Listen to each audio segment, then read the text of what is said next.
The night the ebony coffer fell. The rain had begun before dusk and had not once relented. By the time the last bell of St. Bridget's gave its muffled iron note across Blackmere, the whole of Tanner's Row seemed drowned beneath a single sheet of wet darkness, the crooked roofs running silver under the storm, the gutters spilling over, the lane between the houses gone black with mud, horse filth, and thin, cold rivulets that carried soot and leaves toward the lower market. In the back workroom of Vane and Daughter, where cloth was cut and basted and pressed for the better households on the northern side of town, Eliza Vane sat alone at the long oak table beneath a smoking oil lamp, her shoulders wrapped in an old wool shawl, her needle flashing now and then in the amber light like a fishbone. The room smelled of damp linen, beeswax, old wood, and the mineral sting of rain slipping through the warped frame of the shutters. Bolts of broadcloth stood along one wall like mute sentries. Mourning crepe hung from pegs in soft black folds. A half-finished funeral bodice lay before her, its whalebone channels still open, its jet trim pooled like spilled night. Upstairs, the house had gone still an hour earlier. Her father's cough had ceased. Her mother's tread no longer crossed the chamber overhead. Only the rain remained on the slates, on the shutters, on the narrow backyard, ceaseless and cold and indifferent. Eliza ought to have gone to bed. Instead she kept sewing. There was comfort in labour that obeyed the hand. Cloth yielded, thread yielded. A seam, no matter how stubborn, could always be coaxed, flat with patience, steam, and the pressure of a thumb. Beyond the shutters, however, there were things no hand could smooth, and Blackmere, for all its sober stone and church-going manners, had long ago taught its people not to look too hard at the dark. She had just bent close to knot the last length of black silk piping when a sound touched the edge of her hearing and made the needle pause between her fingers. It was not the rain. It was not the old complaint of cooling beams. It was not the wind worrying at the signboard in front. It was something metallic and brief, as though iron had struck stone out in the lane. Eliza listened. The lamp hissed softly. Rain battered the shutters. For 3 heartbeats there was nothing else. Then came another sound, nearer now, a scrape against brick, the dull skid of a boot sole losing purchase, and after that a low impact, so heavy a jar of tailor's chalk shifted half an inch across the table. Her skin tightened at once. She set the bodice aside, pushed back her chair, and stood very still. She was not a fanciful woman. Her mother said she had been born without enough fear for a daughter, though Eliza privately thought the opposite true, that she had simply learned to move with fear instead of surrendering to it. Even so, something in that noise did not belong to common life. Not a drunkard stumbling home, not a carter cursing in the weather, not a lover at the alley gate. There had been desperation in it, and weight, and a violence half swallowed by the storm. She took up the lamp and crossed the room.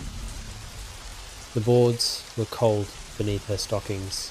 At the back door she paused, hearing beyond the wood the rain falling into the barrel, the drip from the laundry line, and beneath both a sound like breathing dragged through wet cloth. Her fingers tightened around the handle until the metal bit into her palm.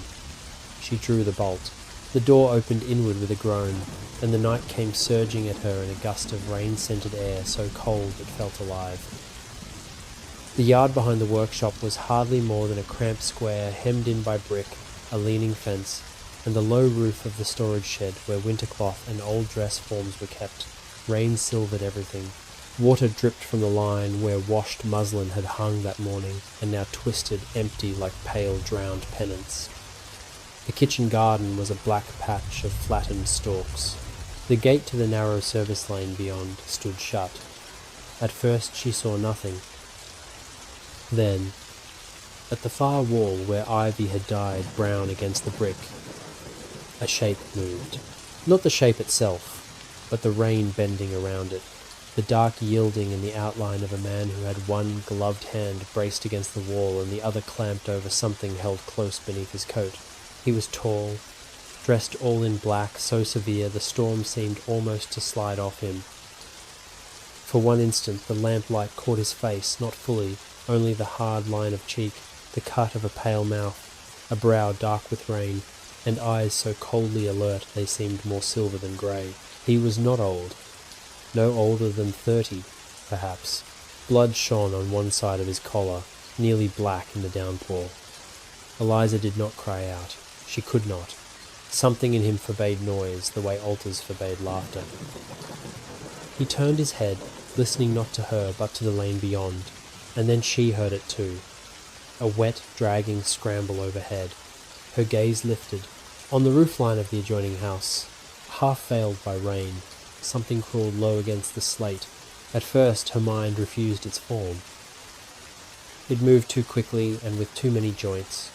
A knot of darkness that clung where no living weight should cling, its limbs bending wrong, its body narrow as bundled rags, and yet somehow heavy enough to make the gutter groan. For one terrible moment lightning far off behind the clouds thinned the dark, and she saw that what she had taken for dripping eaves was a fall of long black strands hanging from it, like soaked hair or strips of hide. A sweet rotten smell drifted into the yard mildew, flowers left too long in water, open graves after rain.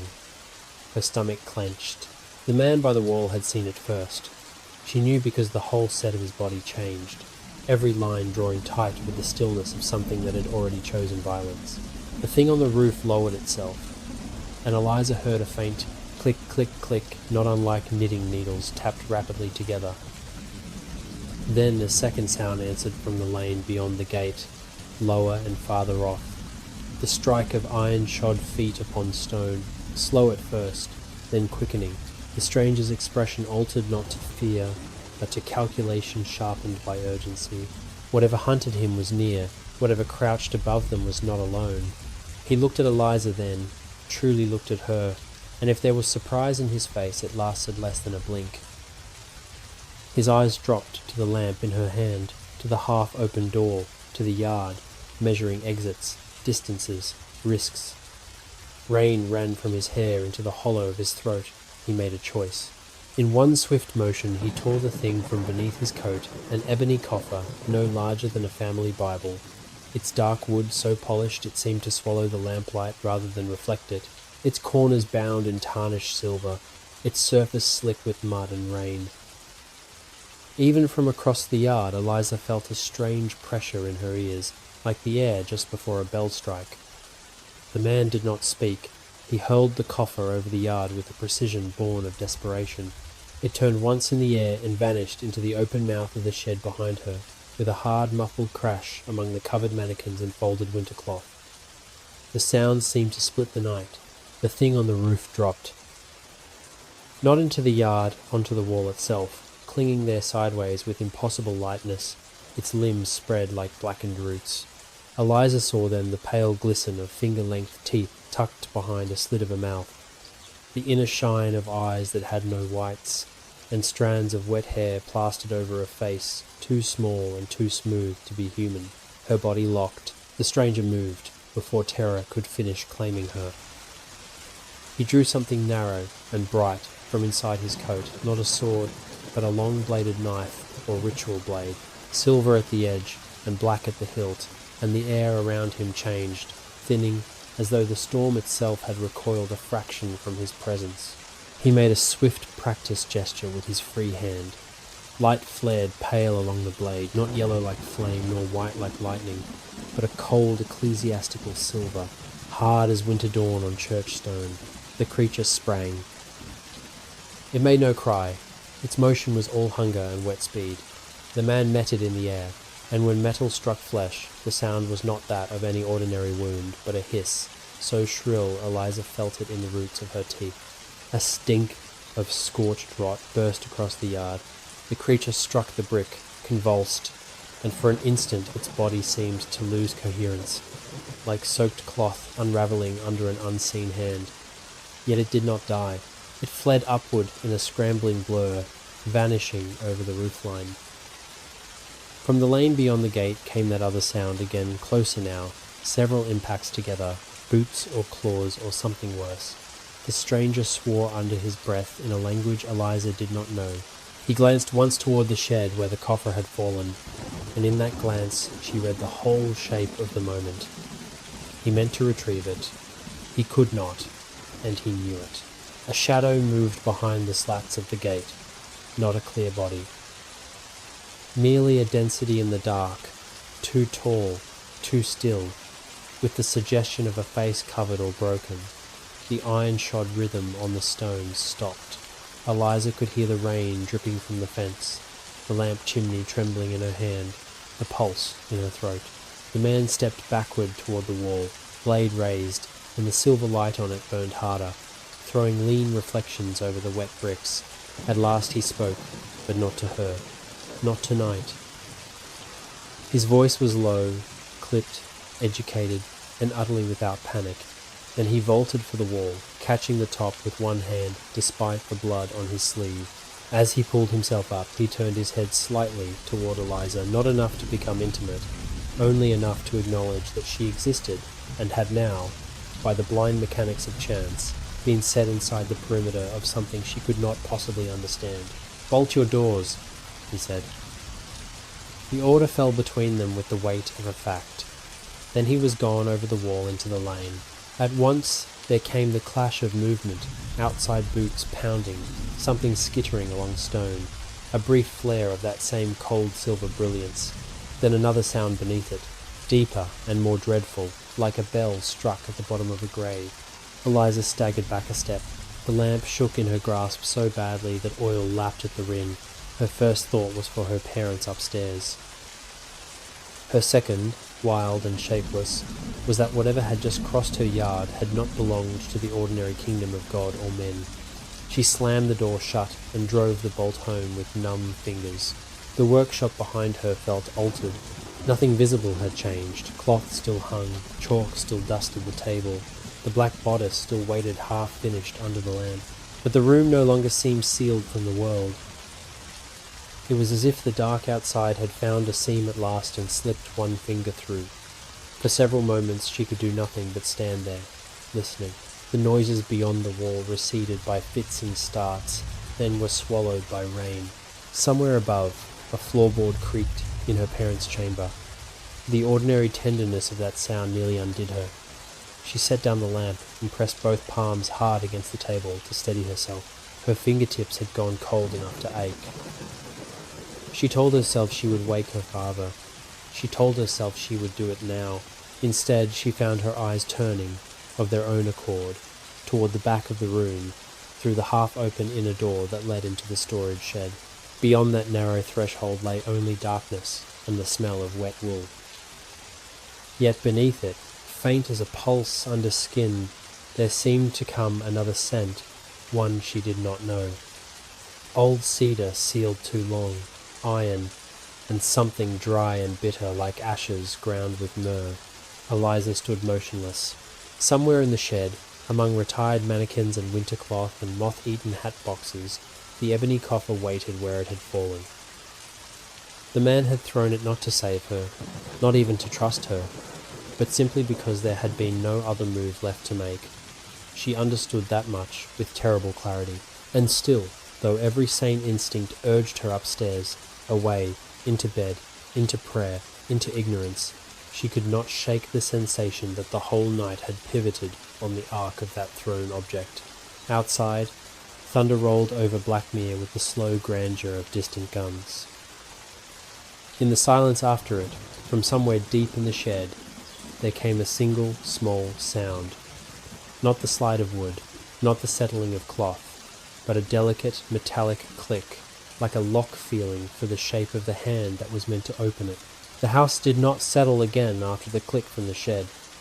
It remained too still for that, as if every beam and board had drawn in upon itself to listen.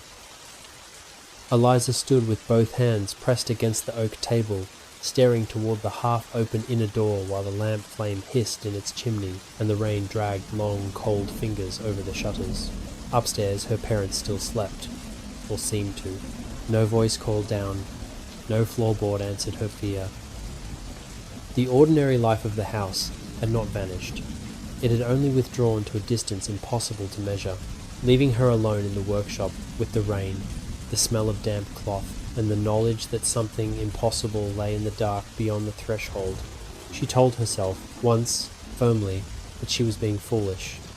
Men bled, men ran, men hid contraband in sheds when the law or a creditor pressed too close.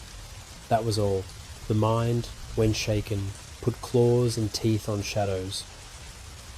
The thing on the roof, if thing there had truly been, might have been some half-starved animal twisted by the dark and the storm into greater horror than flesh deserved. The silver light in the stranger's blade, the stink of scorched rot, the bell-like note beneath the lane, those too could be fear's tricks, memory's fever. It was astonishing what reason would attempt when terror threatened to strip it bare. Yet even while she thought these things, another and colder truth moved beneath them. She had lived all her life in Blackmere, and Blackmere taught its people the limits of denial. There were things one refused, not because they were false, but because naming them made them nearer. She drew one breath, then another, and lifted the lamp again. Her hand trembled less when it had work to do. The inner door gave under her fingers, with a dry little scrape, and the smell from the shed strengthened at once. Wet wool, cedar, old dust, iron, and that bitter ash-ground scent, faint but wholly unfamiliar, like incense left too long in a closed reliquary. The storage shed beyond was cramped and cluttered, the air colder than the workshops by several degrees. Dress forms as loomed beneath linen sheets like hooded mourners. Trunks leaned against the wall. Winter serge and morning capes lay folded in dark stacks on the shelf. The lamp pushed a small yellow circle into the room and failed to make it kind. Eliza took 3 careful steps inside. Her slipper crushed something brittle underfoot, a snapped stay or old whalebone rib, and the crack of it made her heart strike painfully against her ribs. The ebony coffer had rolled against the far corner beneath a disused tailor's dummy. It lay half on its side in a nest of black cloth, as though the darkness of the shed had grown around it to accommodate its shape.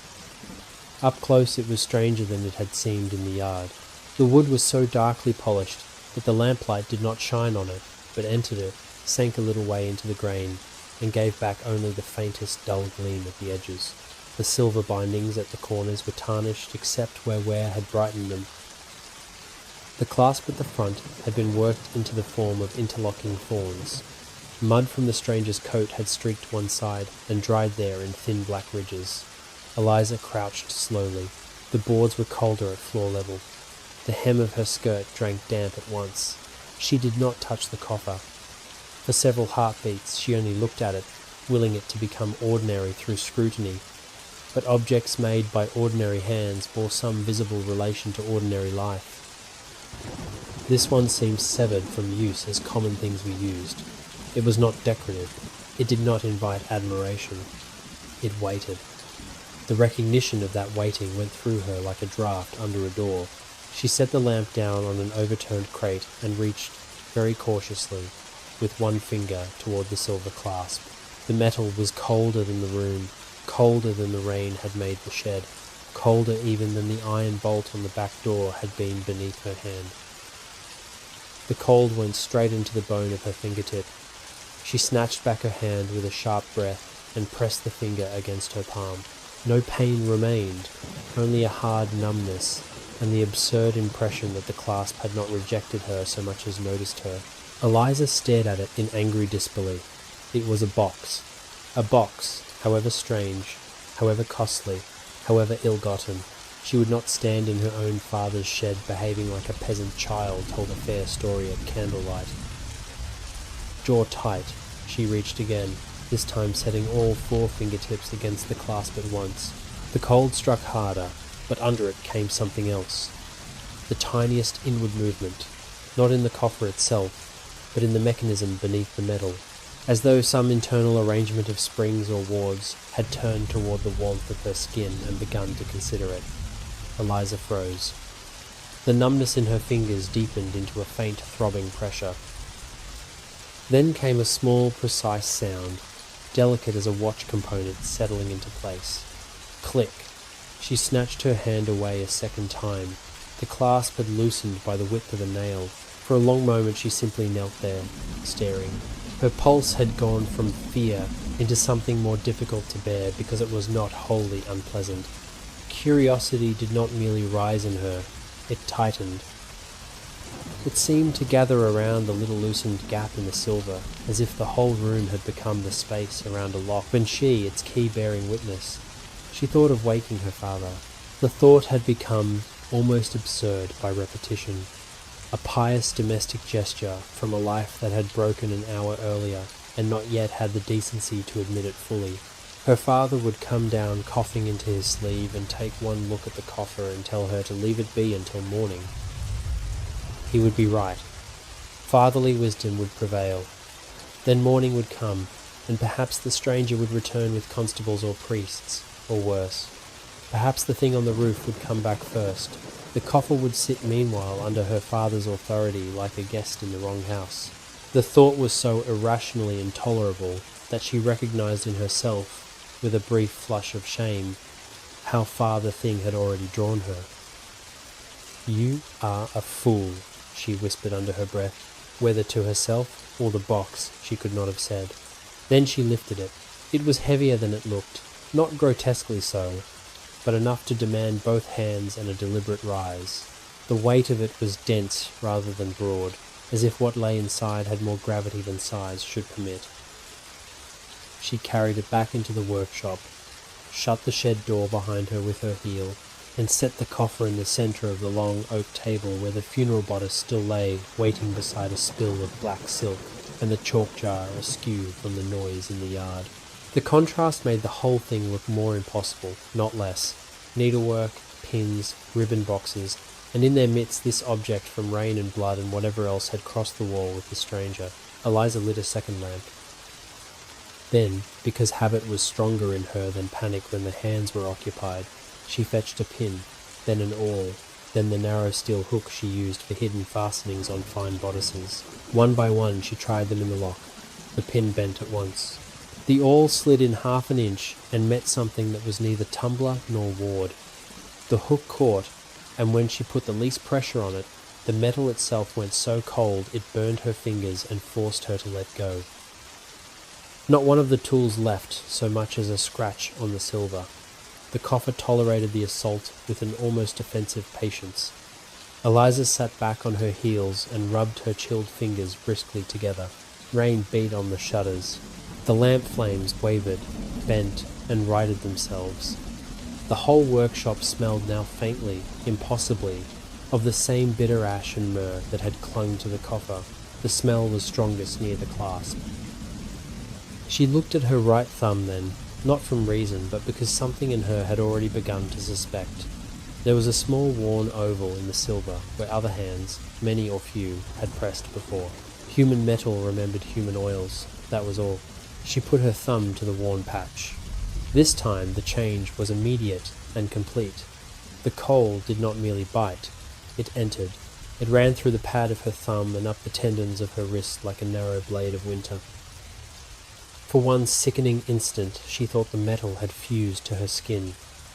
Then the whole mechanism beneath the clasp turned in a sequence of minute perfect movements, so fast and precise it might have been one sound or 10.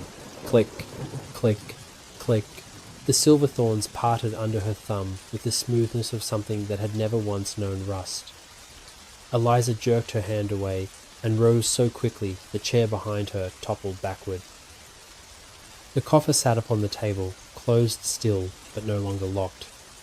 The little silver clasps had opened themselves, and now stood slightly apart, like fingers uncurling after long prayer. She stared at it for what might have been 3 breaths or 30. The fear was back now, and sharper because curiosity had brought her this far and could not be blamed on accident any longer. If she opened it, she would do so knowing she should not, knowing something in the box answered her hand, knowing the stranger had bled in her yard to keep it from whatever hunted behind the gate. Above all, knowing that if she stopped now, she would never again be free of the thought of what she had chosen not to see. The knowledge decided it, or perhaps some more shameful part of her did. Very slowly, with both hands now steady in a way they had not been since the first sound in the lane, Eliza lifted the lid. The room seemed to narrow around the opening. Not darken, exactly. Focus. The inside of the coffer had been lined with black velvet so deep and lustrous it looked almost wet in the lamplight. Nestled in its centre, Cradled within the cloth, as if the whole box existed only to protect that shape, lay a crown, not large, not the kind of broad ceremonial circlet one might see in painted saints or courtly tapestries. This one was narrower, made to sit close and exact upon a human brow. The metal was old gold in colour, but deeper and graver than ordinary gold, the surface worked into points shaped like rising thorns or tongues of pale flame. In each point sat a stone not quite white and not quite clear, something like moonstone, if moonstone had been cut from frozen river light. At the front, where one might expect a crest or saintly emblem, there was instead a single dark gem shaped like a teardrop, black at first glance, not black when looked at longer. Depth moved inside it, red, or ember red, or something older than colour and nearer to buried heat. Eliza forgot to breathe. The crown did not look ornamental. It did not look made to flatter any face. It looked sovereign in the old harsh sense of the word. Not regal, as beauty is regal, but as judgment is regal, as winter is regal, as a thing certain of itself before kingdoms rose and after they rot.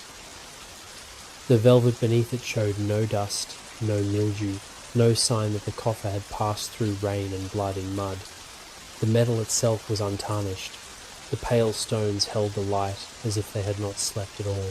Eliza stood motionless at the table, with both lamps burning and the storm on every side of the house, and felt, beneath fear and curiosity and the whole crumbling architecture of reason, something worse, recognition without memory.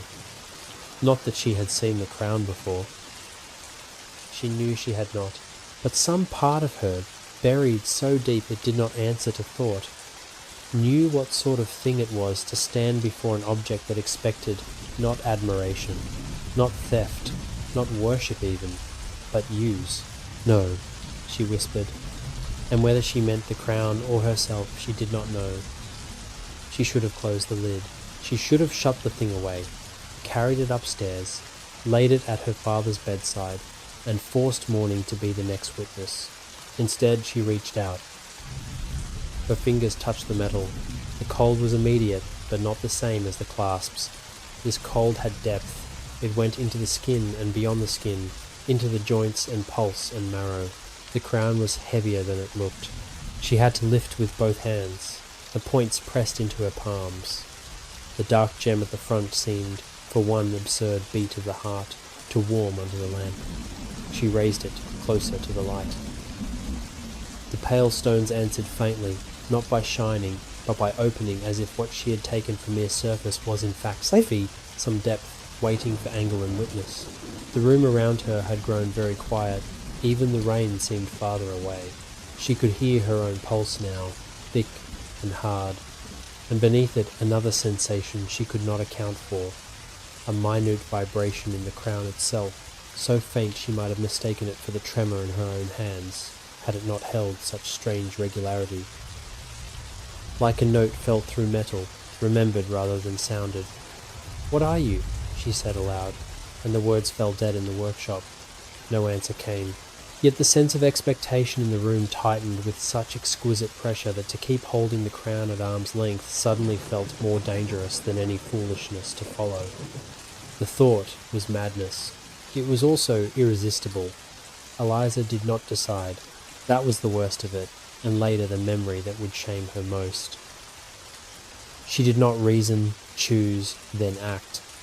Rather, one motion followed the next with the inevitability of a hand reaching toward a cut one cannot stop touching. She bent her head, she lowered the crown. The first point touched her hair just above the temple, cold as grave metal in winter. Then the full circlet settled around her brow. Pain struck at once. Not like a blow, not from outside. It entered her. It drove through her skull and down behind her eyes, in a sheet of freezing force so absolute that the room vanished under it. Eliza gasped, but no true sound emerged. The crown's cold was not inert. It moved. It poured through the bones of her face and into her throat, her spine, her ribs, her shoulders. Every nerve in her body seemed suddenly to know itself and hate the knowing. Her heart convulsed. Once, twice, then pounded so fast she thought it must burst. The taste of copper flooded her mouth. Her fingertips went numb. Her knees buckled and struck the floor hard enough to jar the tables and send the chalk jar spinning. The lamps reeled in their circles of light, yet the pain was only the beginning. Something opened behind it. The workshop was gone. In its place rose a hall vast as a cathedral and colder than any winter room she had ever entered. White stone beneath her feet streaked dark with old blood. Tall windows blackened from within. Bells tolling, not overhead, but beneath the earth. At the far end of the hall stood a woman with a crown upon her head, her back to Eliza, her long dark hair unbound, her robes torn and moving in a wind that did not belong to weather. Beyond her, not through any visible door, but through the very dark itself, something vast was pressing upward, as if night had become an ocean and meant to climb the walls. The vision broke, shifted, struck again. A battlefield under a dead grey sky. Spears planted in frozen ground, hands lifted in prayer while fire climbed the wrists that raised them. A chamber lined with bells, all silent, all waiting. A black jewel burning red within itself like a buried coal. A voice, no sound, only command, moving through the visions with the authority of something old enough never to have needed permission. Eliza tried to tear the crown off. Her hands would not obey. Pain drove deeper, turning from freezing to something stranger, as though her bones had become metal and that metal was being worked on an invisible anvil. The pressure in her chest built until she could not draw enough air to scream. She smelled blood, old stone, incense, rain, scorched wax. The workshop came back in flashes, only to vanish again. The overturned chair, the lamps flinging monstrous shadows, the little painted virgin in the niche, seeming for one impossible instant to weep black water down her cheeks. Eliza fell sideways. Her temple struck the floorboards. The crown bit her brow. Light, cold, ecclesiastical, merciless poured through the cracks of her own body, as if she were being forced open from within to admit it. Then, all at once, the force folded inward. Not ceased, folded, like a blade withdrawing. The pain remained for one last appalling heartbeat at the base of her skull and beneath her breastbone, and in that heartbeat she knew, with perfect animal terror, that something inside the crown had looked back and found her there. Darkness rushed over her after.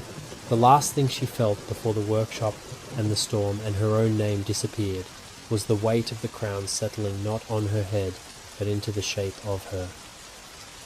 She woke with the taste of blood and metal dried together at the back of her mouth, and the hard cold of the workshop floor lodged in one cheekbone.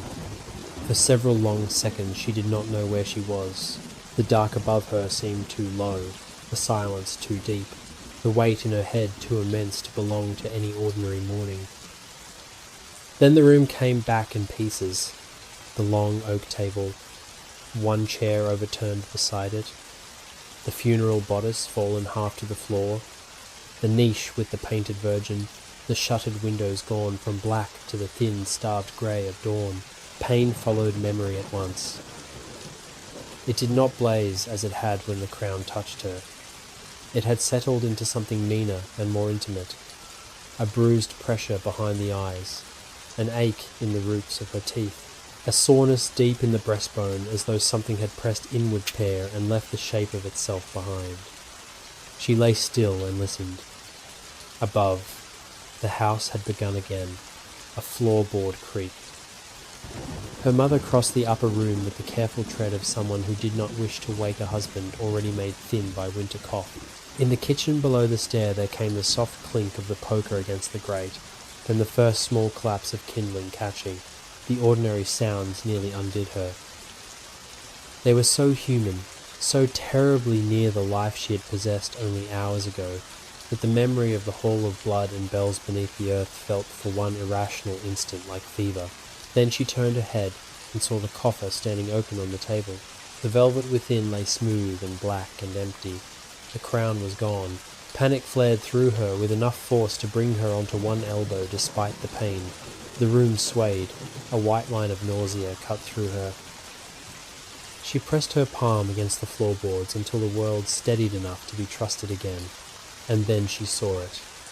The crown lay a few feet away beneath the table, half in shadow, one pale stone catching the weak morning light with a colourless glimmer. It looked wholly inert, a circlet of old metal on old wood, nothing more, yet the sight of it made the ache under her breastbone tighten like a fist. Eliza got to her knees, then her feet. Her legs were not entirely certain of themselves. The crown was the only thing in the room she could not bear to look at, and could not bear not to look at. She took 2 slow steps toward it and crouched. Her hand hovered above it, trembling with cold and anger both. She had no desire to touch it again. Even now, with the memory of the night only partly ordered in her mind, she knew enough to understand that whatever had happened on the floorboards had not been some dream born of exhaustion.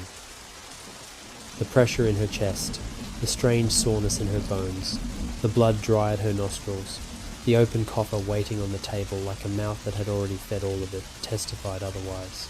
And yet leaving the crown on the floor like some dropped trinket from a noblewoman's hair was impossible in a different way, almost obscene. Eliza took a folded length of black silk from the table and used it to lift the crown. Even through cloth the metal was cold, though no longer murderously so. It carried a faint weight that seemed greater than the narrowness of the thing should have allowed. She set it back into the coffer, closed the lid, and this time did not bother testing whether the clasp had relocked. Her thumb was still marked by a pale dent where the silver thorns had pressed the night before. For a long moment she stood with both hands against the shut coffer, breathing carefully and trying to think.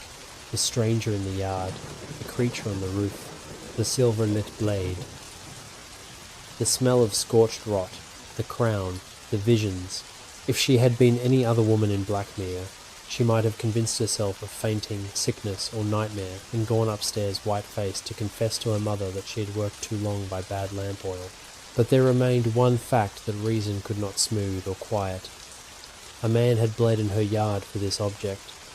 Something not human had crossed her wall for it, and when she had touched the crown, it had not only harmed her, it had known her. The thought sent a fresh chill through her so sharply that she wrapped her shawl tighter around herself, though the workshop had begun to warm by degrees from the kitchen fire below. A knock sounded at the front of the shop, not loud, merely the practical morning knock of a customer or delivery. Eliza flinched hard enough to knock the coffer half an inch across the table. Her pulse, already uneasy, kicked violently. Another knock followed, and then her mother's voice from below, ordinary and faintly weary. "I'm coming." Eliza shut her eyes once. The world, it seemed, intended to go on. Bread would still need buying. Hems would still need finishing. Mistress Calder would still expect her funeral bodice by noon. The grotesque stubbornness of ordinary life in the face of horror made her want, suddenly and absurdly, to sit down and weep.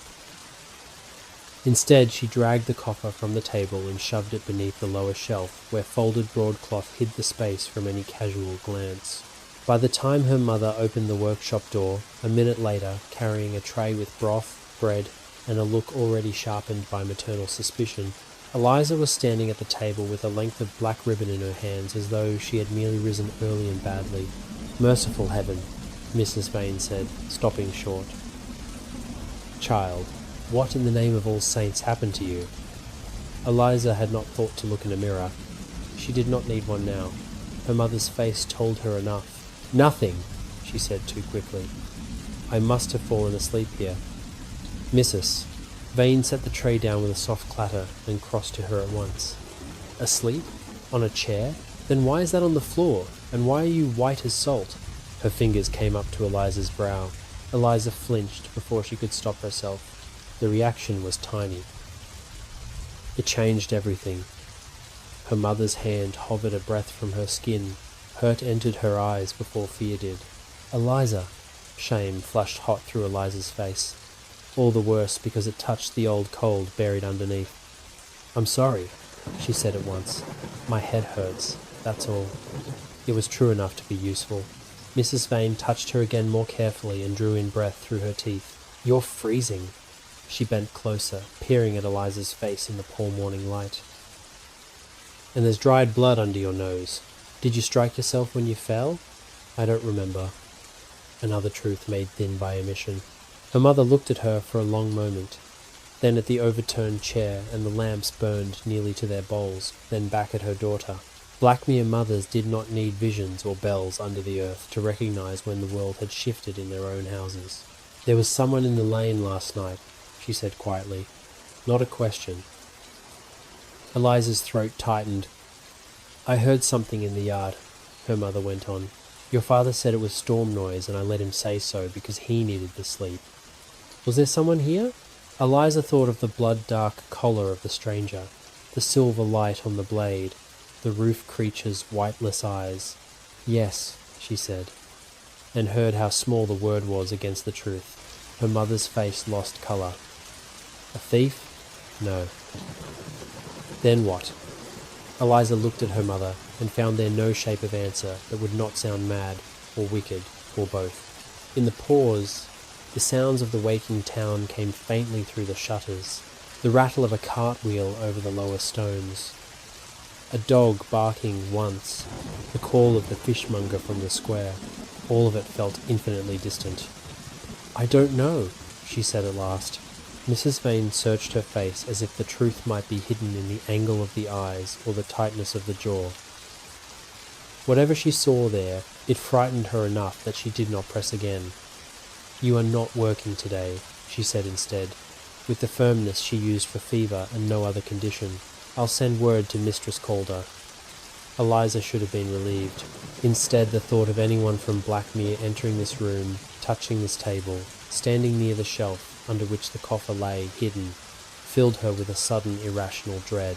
No, she said. No one comes in. Her mother stared. What? Please. The plea escaped before pride could stop it. Just for today. Mrs. Vane was still staring when something moved at the edge of Eliza's vision. Not in the room proper. On the wall beside the workshop door, where morning light from the shutter seam should have lain pale and flat, there was a darkness too dark for shadow and too shaped for stain. It clung not to the plaster itself, but to the angle between wall and beam, a narrow, vertical knot of blackness with long hair-fine strands hanging from it as wet moss might hang from a stone. Eliza froze. Her mother, still facing her, did not turn. The thing was there. That certainty came with the clean shock of cold water. Not memory, not lingering dream. Something had come into the room and fixed itself where the light could not or would not quite touch. The smell followed a heartbeat later, damp rot and old flowers. The same sweetness gone wrong she had breathed in the yard. Her pulse surged so hard the bruise beneath her breastbone answered with a painful inward throb. Mother, she said sharply. Mrs. Vane started. What is it? The thing in the corner moved. Not much. Just enough for Eliza to see the suggestion of a pale, slick face turned toward the shelf where the coffer lay hidden. The knowledge struck her before thought did. It had not come for flesh first. It had come for the box. Get out, Eliza said. Now. Her mother's face changed from fear to anger in the span of a breath. Do not speak to me. The thing detached itself from the wall. It moved not by leaping, but by loosening, like wet cloth sliding free from a nail. One moment it was in the corner.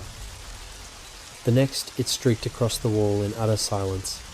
A pale face, too many joints, hair dragging behind it like black weed in water. Mrs. Vane cried out and spun. Eliza did not remember deciding to move.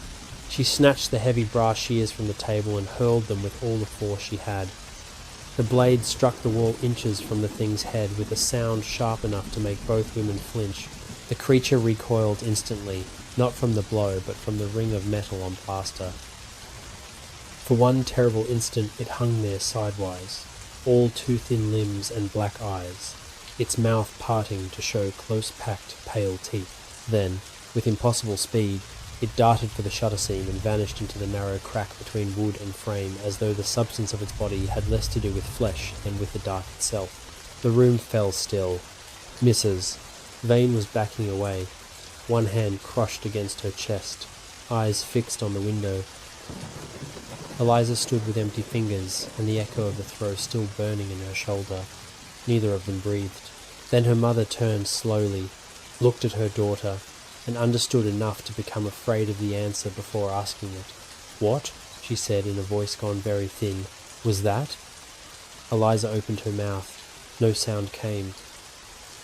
The bruise beneath her sternum had begun to beat with a hard, terrible regularity, as though whatever had rooted there in the night recognized the creature, the coffer, the room, and the shape of danger gathering around all three. She became aware suddenly of another presence beyond the door, not in the workshop, but in the front room below. Footsteps, male, measured, not her father's, not a customer's casual tread. Mrs. Vane heard them too and turned at once toward the stair. "Thomas?" she called, but no answer came. Instead, a man's voice rose from below, clipped and educated and coldly level even when kept low. "Miss Vane," it said. "Lucian." Eliza knew him at once by the shape of the voice, before the name formed in her mind. Her mother looked from the door to her daughter with fresh alarm. Eliza's own fear sharpened into something harder. The stranger had come back. Which meant one of two things, and perhaps both. That he had survived the night, and that whatever had followed him had not been finished with the coffer. "Stay here," Eliza said, and this time her mother did not argue. She reached beneath the shelf, dragged out the ebony coffer with hands that had already begun to shake, and held it tight against her ribs. Even through wood and cloth and her own fear, she felt the cold weight of it answer her body. Down below, floorboards creaked.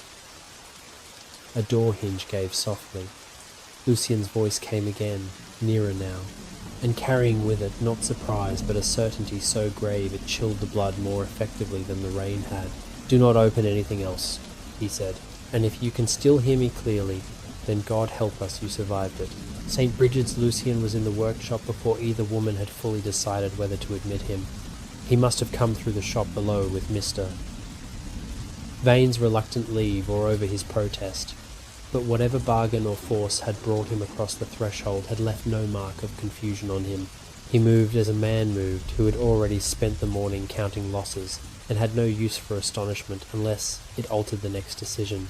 In the grey light that bled through the shutters, he looked worse than he had in the yard. The blood at his collar had dried dark and brown black.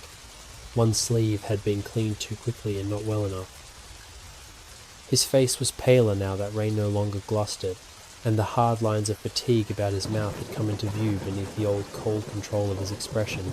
Yet the eyes remained the same, silver grey, alert, taking the room in with one sweep, so practiced that Eliza knew before he spoke that he had already seen too much.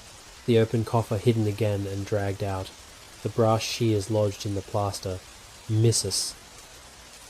Vane's ashen face, the broken rhythm of Eliza's breathing, the faint blood dried under her nose. "Mr." Vane stood just behind him at the workshop door in his shirt sleeves, with one hand on the jamb and the other clenched at his side. A man trying with all the force of ordinary fatherhood to keep his own house under laws, he understood, while the world insisted on another set. "Now you speak plainly," he said, and the roughness in his voice made it clear that fear, anger, and the remnants of illness were all drawing from the same exhausted well. "Who are you? And what have you brought to my threshold?" Lucian did not take his eyes from Eliza. "My name is Lucian Vale," he said. "I belong to the Cathedral Chapter of Valadorn." Only then did his gaze drop to the ebony coffer held against Eliza's ribs. The stillness in him changed. It tightened, not in surprise but in confirmation of a disaster he had feared, and had perhaps already half known from the moment he crossed the lower shop. "You opened it," he said. It was not a question. Eliza, chilled and aching and angrier now because anger was easier to stand in than fear, answered with more defiance than she felt. "You threw it into my shed." "Yes." His honesty struck harder than denial would have done, and if I had had another choice, I would have taken it, Mrs. Vane made a small strangled sound. Mr. Vane stepped forward at once, putting his body half between Lucian and his daughter. "That is no answer to the shape of this morning." Lucian's gaze flicked to the older man then, measuring and dismissing neither courage nor irrelevance.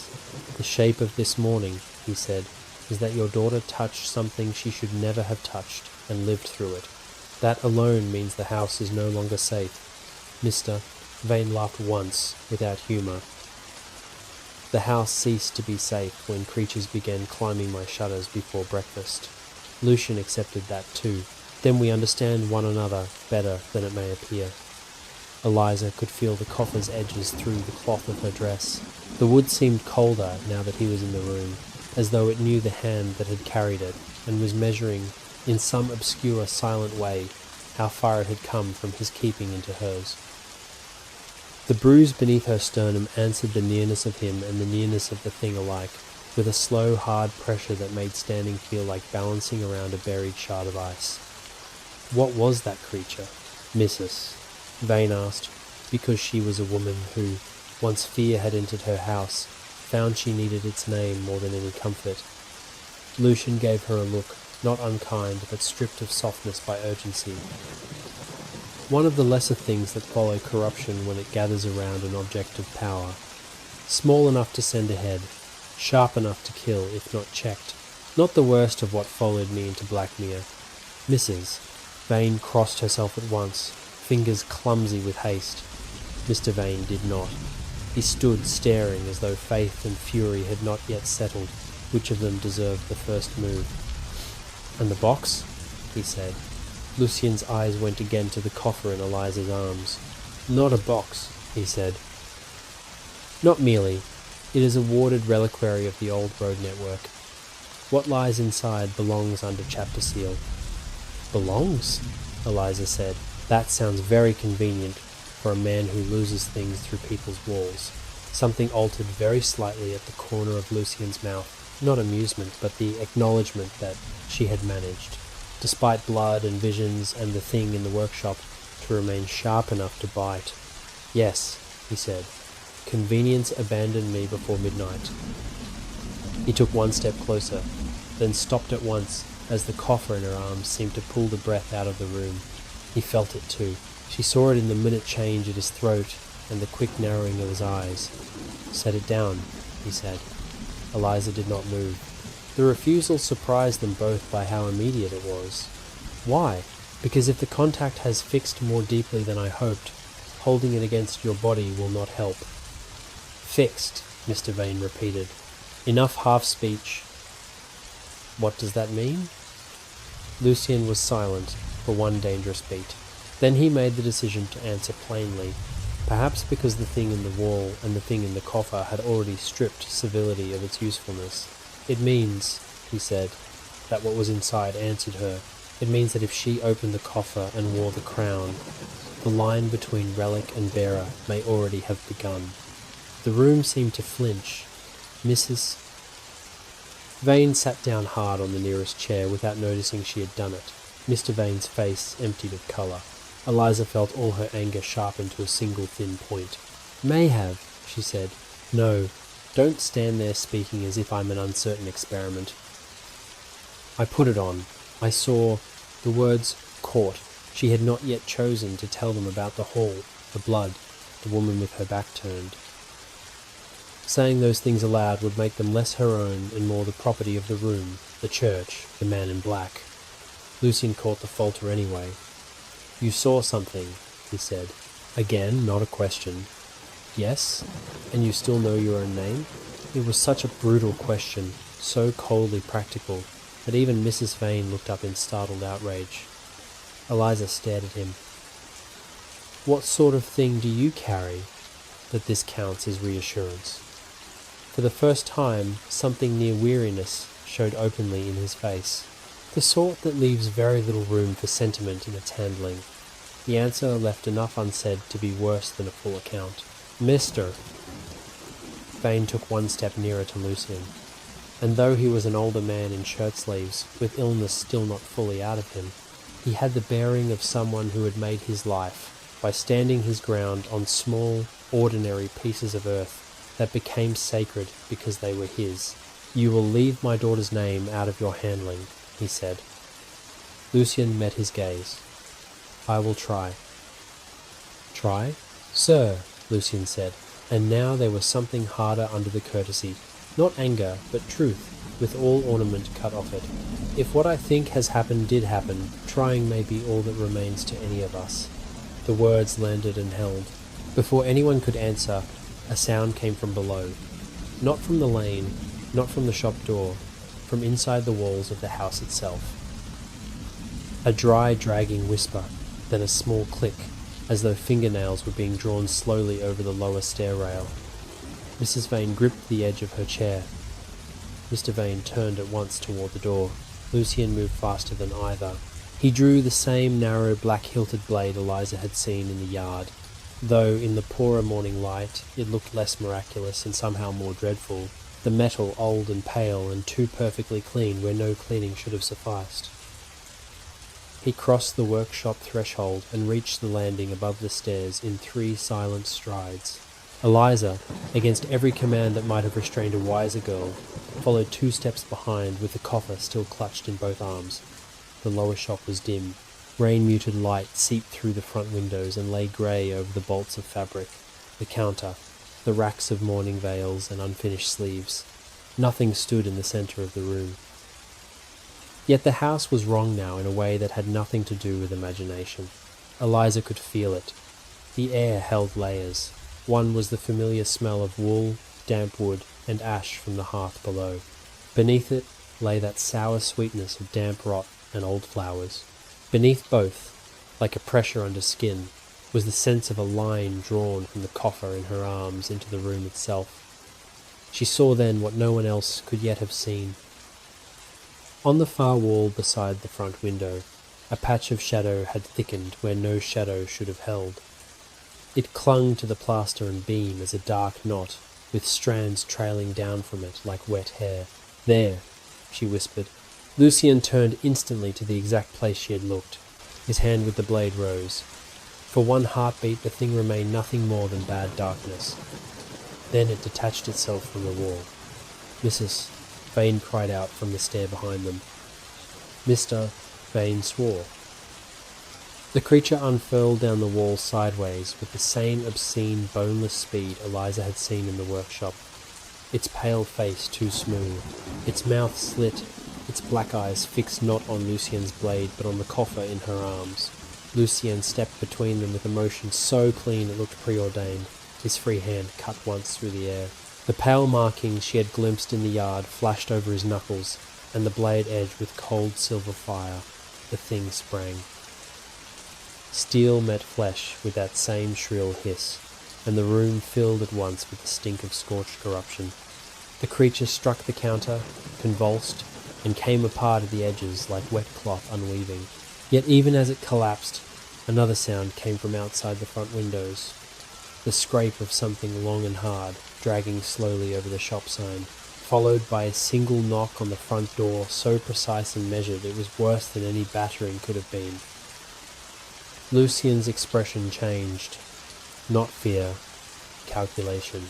He drove the blade down through the creature before it could gather itself, and looked over his shoulder at Eliza with such focused severity that she stopped breathing for a moment.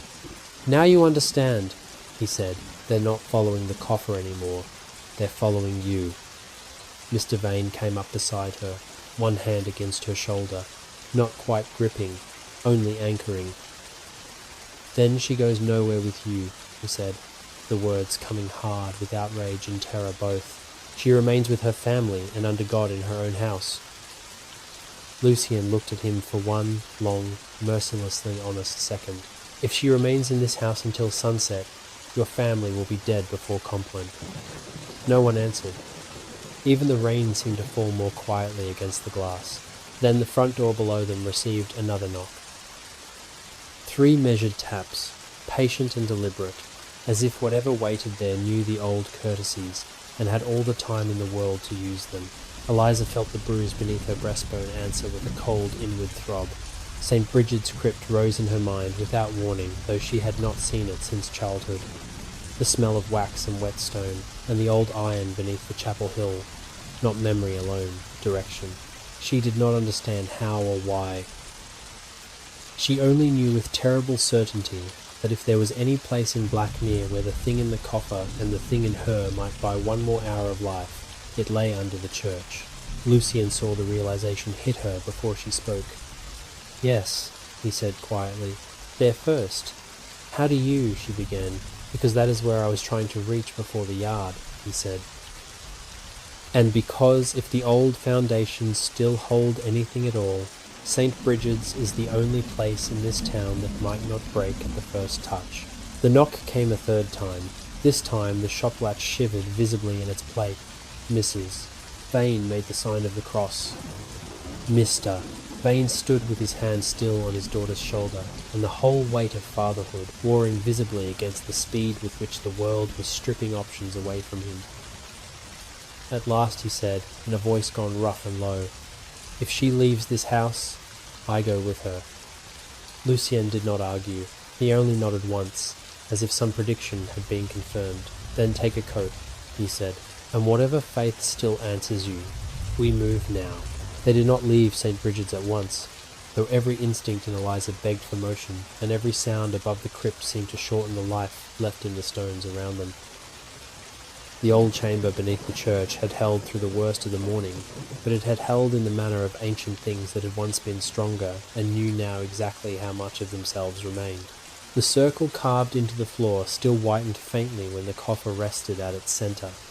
The cold in the walls was clean and mineral and disciplined in a way the house in Blackmere had not been. Yet even here the pressure beneath Eliza's sternum had not quieted fully.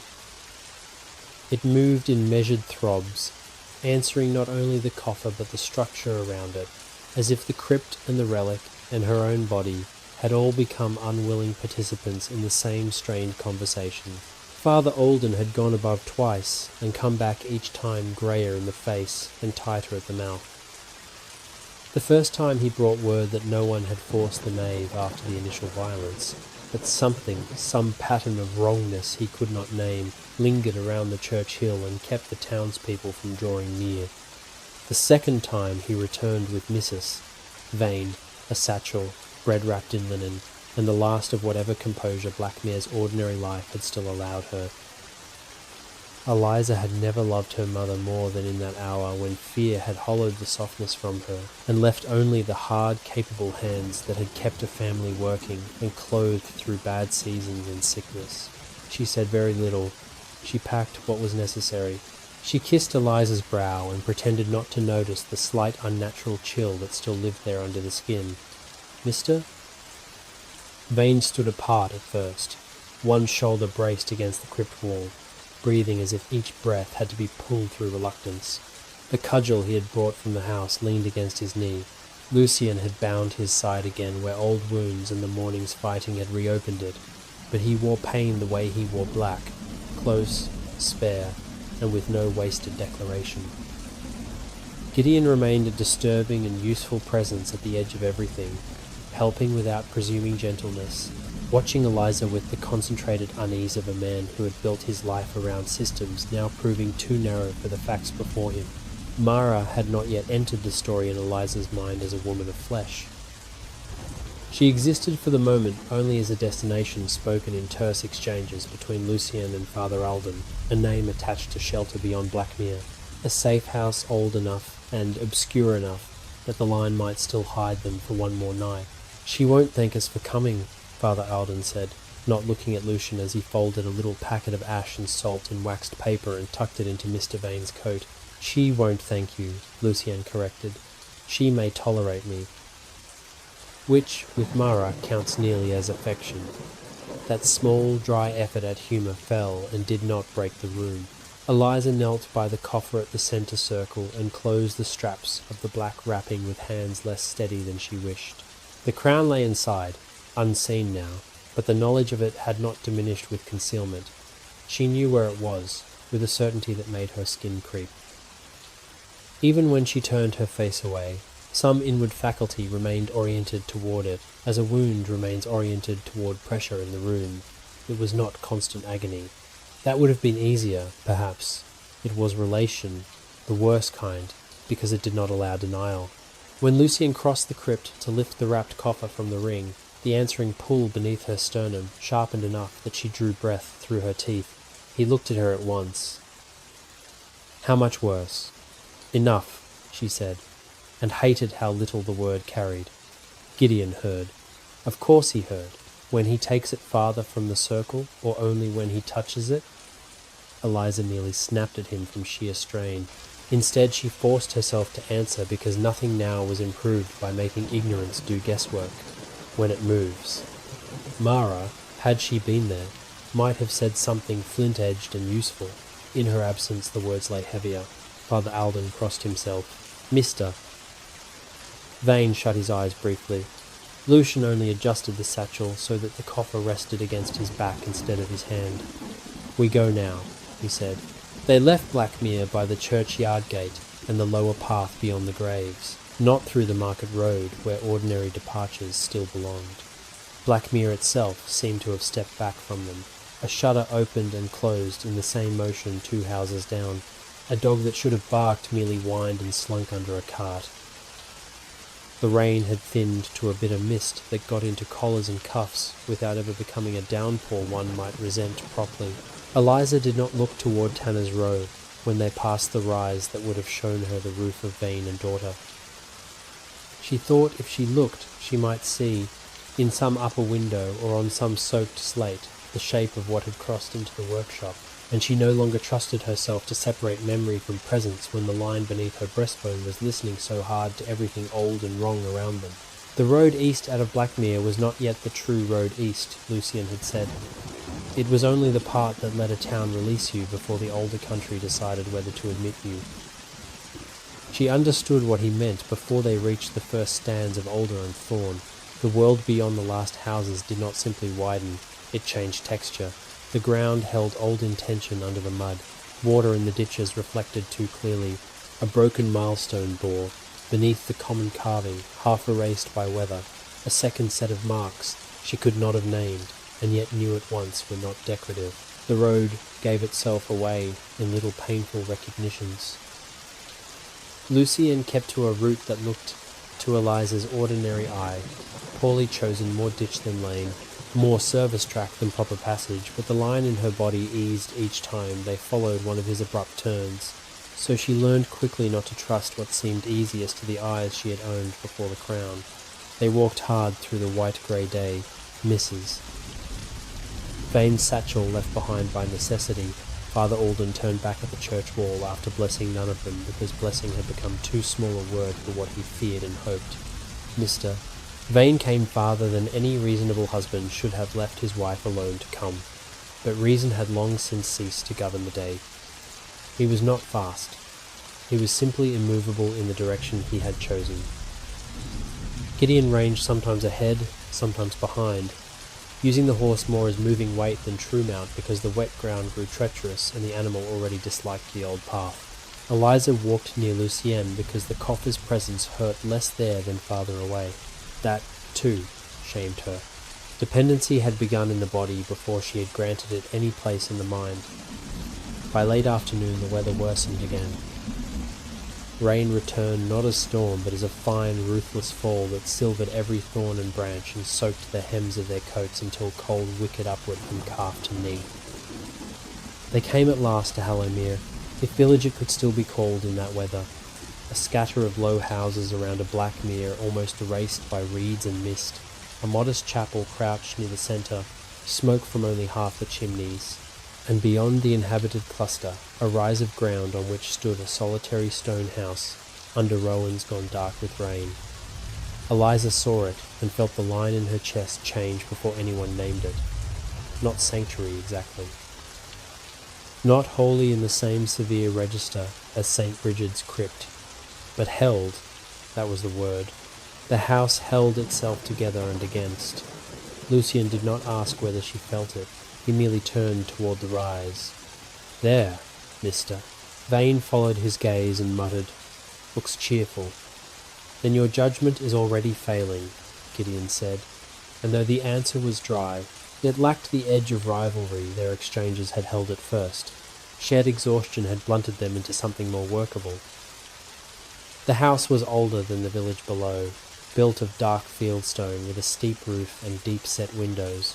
Rowan trees stood crooked along the boundary wall, their branches bare and black but for a few shriveled berries hanging like clots of old blood. No light showed until they reached the gate.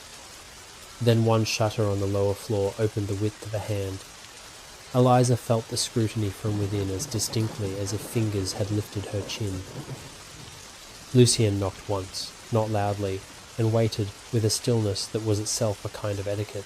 After a moment, a woman's voice came through the door. "You're late," it said.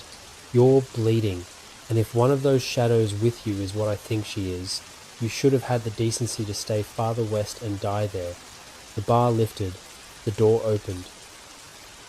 Mara stood framed in the dark hall behind her, white hair braided flat against her skull, a long iron hearth tool in one hand held with the easy balance of someone who had never once believed tools belonged to one use only. She was older than Eliza had expected, and harder too. Not in the sense of cruelty, but of weathered materials, oak, bone, old iron. Her face was all angles and lines worn into permanence by years of looking directly at things other people crossed themselves to avoid naming. Her eyes landed first on Lucien, took the state of him in, and discarded concern as sentimentality. Then they moved to Eliza and stayed. No pious sympathy entered them, no wonder. Only the precise, unsettling concentration of someone reading a dangerous text she had half expected and fully dreaded to see. "Come in," Mara said at last. "Before the dark decides the hill has business with all of us." They entered quickly. The house smelled of peat smoke, dried herbs, old wood rubbed with wax, and a faint underlying bitterness Eliza had begun to recognize in places built to keep more than weather out. The hall was narrow, the floor strewn with rosemary and yarrow gone crisp underfoot. Iron nails had been driven into the lintels at deliberate intervals. On the mantel in the main room hung not a crucifix, but a small hammered silver disc marked with descending circles crossed by a short line. A ward, or something like one. The hearth burned hot enough to make Eliza's fingers ache as feeling returned to them, and that ache, ordinary and bodily, nearly unmanned her. Mara barred the door, then the inner door, then looked back at the whole of them, as though only now deciding whether to allow the shape they made to remain in her rooms. "Take off the wet things," she said. "Not the satchel." Her eyes had gone to the coffer at once, though it remained wrapped and half hidden against Lucien's back. "That stays where I can see it." Lucien obeyed without protest, in a way that told Eliza more about Mara than any introduction could have. A woman before whom Lucien Vale, who seemed built of refusal and grim motion, would obey without argument, was not merely some village anchor-keeper. She was part of the older fabric, someone the road itself recognized as not optional, Mr. Vane lowered himself onto the bench by the fire with the involuntary caution of a man whose shoulder had been torn once too often in 2 days. Gideon stayed standing, until Mara told him where.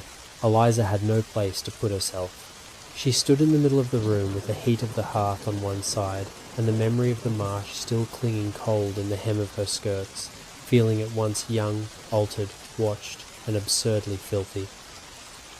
Mara crossed to her and took her by the wrist before she could decide whether to flinch. The old woman's fingers were dry and strong, and colder than the room. She turned Eliza's hand palm up, examined the skin, then the thumb, then the pulse point inside the wrist. The bruise beneath Eliza's breastbone throbbed in answer, as if some inner line had been touched from outside. Mara's eyes sharpened. "You put it on," she said. It was not accusation, not amazement, only fact. Eliza looked at her. "Yes." Mara released her wrist, and stepped back one pace, as if distance were the first form of respect owed to a dangerous truth. "And you lived?" "Apparently." The word came drier than intended. Mara's mouth moved by half a fraction, something almost like approval or perhaps merely recognition of strain still capable of sarcasm. "That narrows the world considerably," she said. "Mr." Vane looked from one to the other in rising anger. "You say that as though the narrowing is on paper and not in my daughter's flesh." Mara turned to him, and for the first time some warmth entered her voice, though it was the warmth of a blade kept near the body for years, not of any easy kindness. "I say it as a woman who has watched what such things do when men insist on false softness at the wrong hour. Sit, Thomas Vane. Rage later if it keeps your blood moving. For now, here. She went to the hearth, took down a kettle, and poured into a blackened pot a mixture of water, bark, herbs, and something from a small blue jar she opened with a fingernail. The smell that rose was bitter enough to sting the eyes. "What is she, mister?" Vane demanded. Mara glanced at Eliza and then at Lucien. "Not what. Who? You'd do well to keep that distinction while it still matters." Then, before anyone could seize upon the answer, she went on. "Your daughter is either the luckiest poor girl in 3 kingdoms, or the centre of a design older and fouler than any of us would prefer to be awake for. The crown has not rejected her. That means the line can read her. If the line can read her, the roads, the old houses, the bells that still answer under the earth, all of it will begin to take notice. So will what hunts those things. That is why the creatures came to your workshop, not because they smell gold, because they smell correspondence." The last word entered the room with dreadful weight. Gideon exhaled slowly through his nose. Lucien remained still, but Eliza saw the confirmation in his face. He had known something like this. Not all of it. Enough. "And the house?" Eliza asked. Mara looked at her sharply, measuring the question and what lay under it. "What did you feel when you came under my gate?" "That it held." The answer came before thought. Mara nodded. "Good. Then the line is awaking you, enough to be useful and not yet enough to be impossible. That may not last." Mrs. Vane was not there to hear it. Eliza was suddenly grateful for that beyond reason. "Useful," Mr. Vane said. "There it is. Everyone's favourite word when the flesh to be used belongs to someone else." No one answered him. There was too much truth in the room already for defence to survive. Mara filled a cup with the bitter brew and thrust it into Eliza's hands. "Drink." Eliza obeyed. The liquid was scalding and vile, tasting of wormwood, iron, clove, and old pennies dissolved in rainwater. Yet as it went down she felt, not relief, but a slight loosening at the edges of the pressure in her skull. Her fingers stopped shaking first. Then her breath came easier. The bruise beneath her sternum remained exactly as before. Mara watched her drink, with the unwavering practical attention of someone who had learned long ago that pity clouds observation. "Good," she said. "You'll still be miserable, but with cleaner edges." Lucien finally spoke. "How long can the house keep them from the door?" Mara did not ask who them meant. Long enough for the first wave to test all the wrong thresholds. Not long enough for sleep, if that is what you hoped. Gideon went to the shutter and laid 2 fingers against the inner frame, then shook his head slightly. "There are already traces on the lower road," Mara grunted. "Of course there are. The veiled one never sends appetite first if she can send patience." The phrase struck Eliza at once. "The woman at the gate," she said. "The one from the lane." Mara looked at her for one sharp, searching beat. "You saw her?" "Only a shape. Hooded. Too still." Mara's face lost even the trace of its previous dry humour. "Then she has taken an interest sooner than I like. That means the communion is not merely chasing the coffer, it is reading for fit. Mister." Vane's hand closed around the head of the cudgel. "Speak plainly," Mara did. "It means they want to know if your daughter is the one the crown has been waiting for." The room seemed to contract. Even the fire gave a low shifting sigh in the grate as if some hidden draught had altered course through the house. Eliza looked into the dregs of the bitter drink in her cup and felt, with fresh and icy clarity, that Blackmere had already been the last place in which she could have believed herself accidental. Mara took the empty cup from her hand and said, "Now we wait for night to ask its first proper question." As if summoned by the words, there came from outside the house 3 soft knocks. Not on the door, not on the shutter. On the dark itself, beyond the rowan trees, as if some hand no one could see had tested the skin of the hill and found it listening. Then, low and heartbreakingly familiar through the rain-thinned dusk, a woman's voice said, "Eliza? Open, darling, it's only me." Her mother's voice. The cup slipped from Eliza's numb fingers and hit the hearthstone with a dull crack. No one moved. Mara closed her eyes once, almost in weariness. "There," she said softly. "Now it begins." No one in Mara's house slept. The false voice outside did not permit it, and what it wanted from them was subtler than brute entry. It did not scratch at the door, nor fling itself upon the shutters in the vulgar way of lesser hungry things. It lingered beyond the rowans and the low boundary wall, and spoke only when silence had gone on long enough to let hope begin its stupid work. At first it wore Mrs. Vane's voice and used tenderness, then hurt. Then a low bewilderment, so exact, Eliza felt the old bruises of childhood in it. Those small ancient griefs of disappointing one's mother, of hearing one's name spoken by love and expecting reproach behind it. Mara would not let anyone answer. She set iron along the inner sills, burnt herbs in a black bowl, and traced the thresholds with ash and salt until the whole house smelled of bitter smoke, rosemary, hot peat, and wet wool.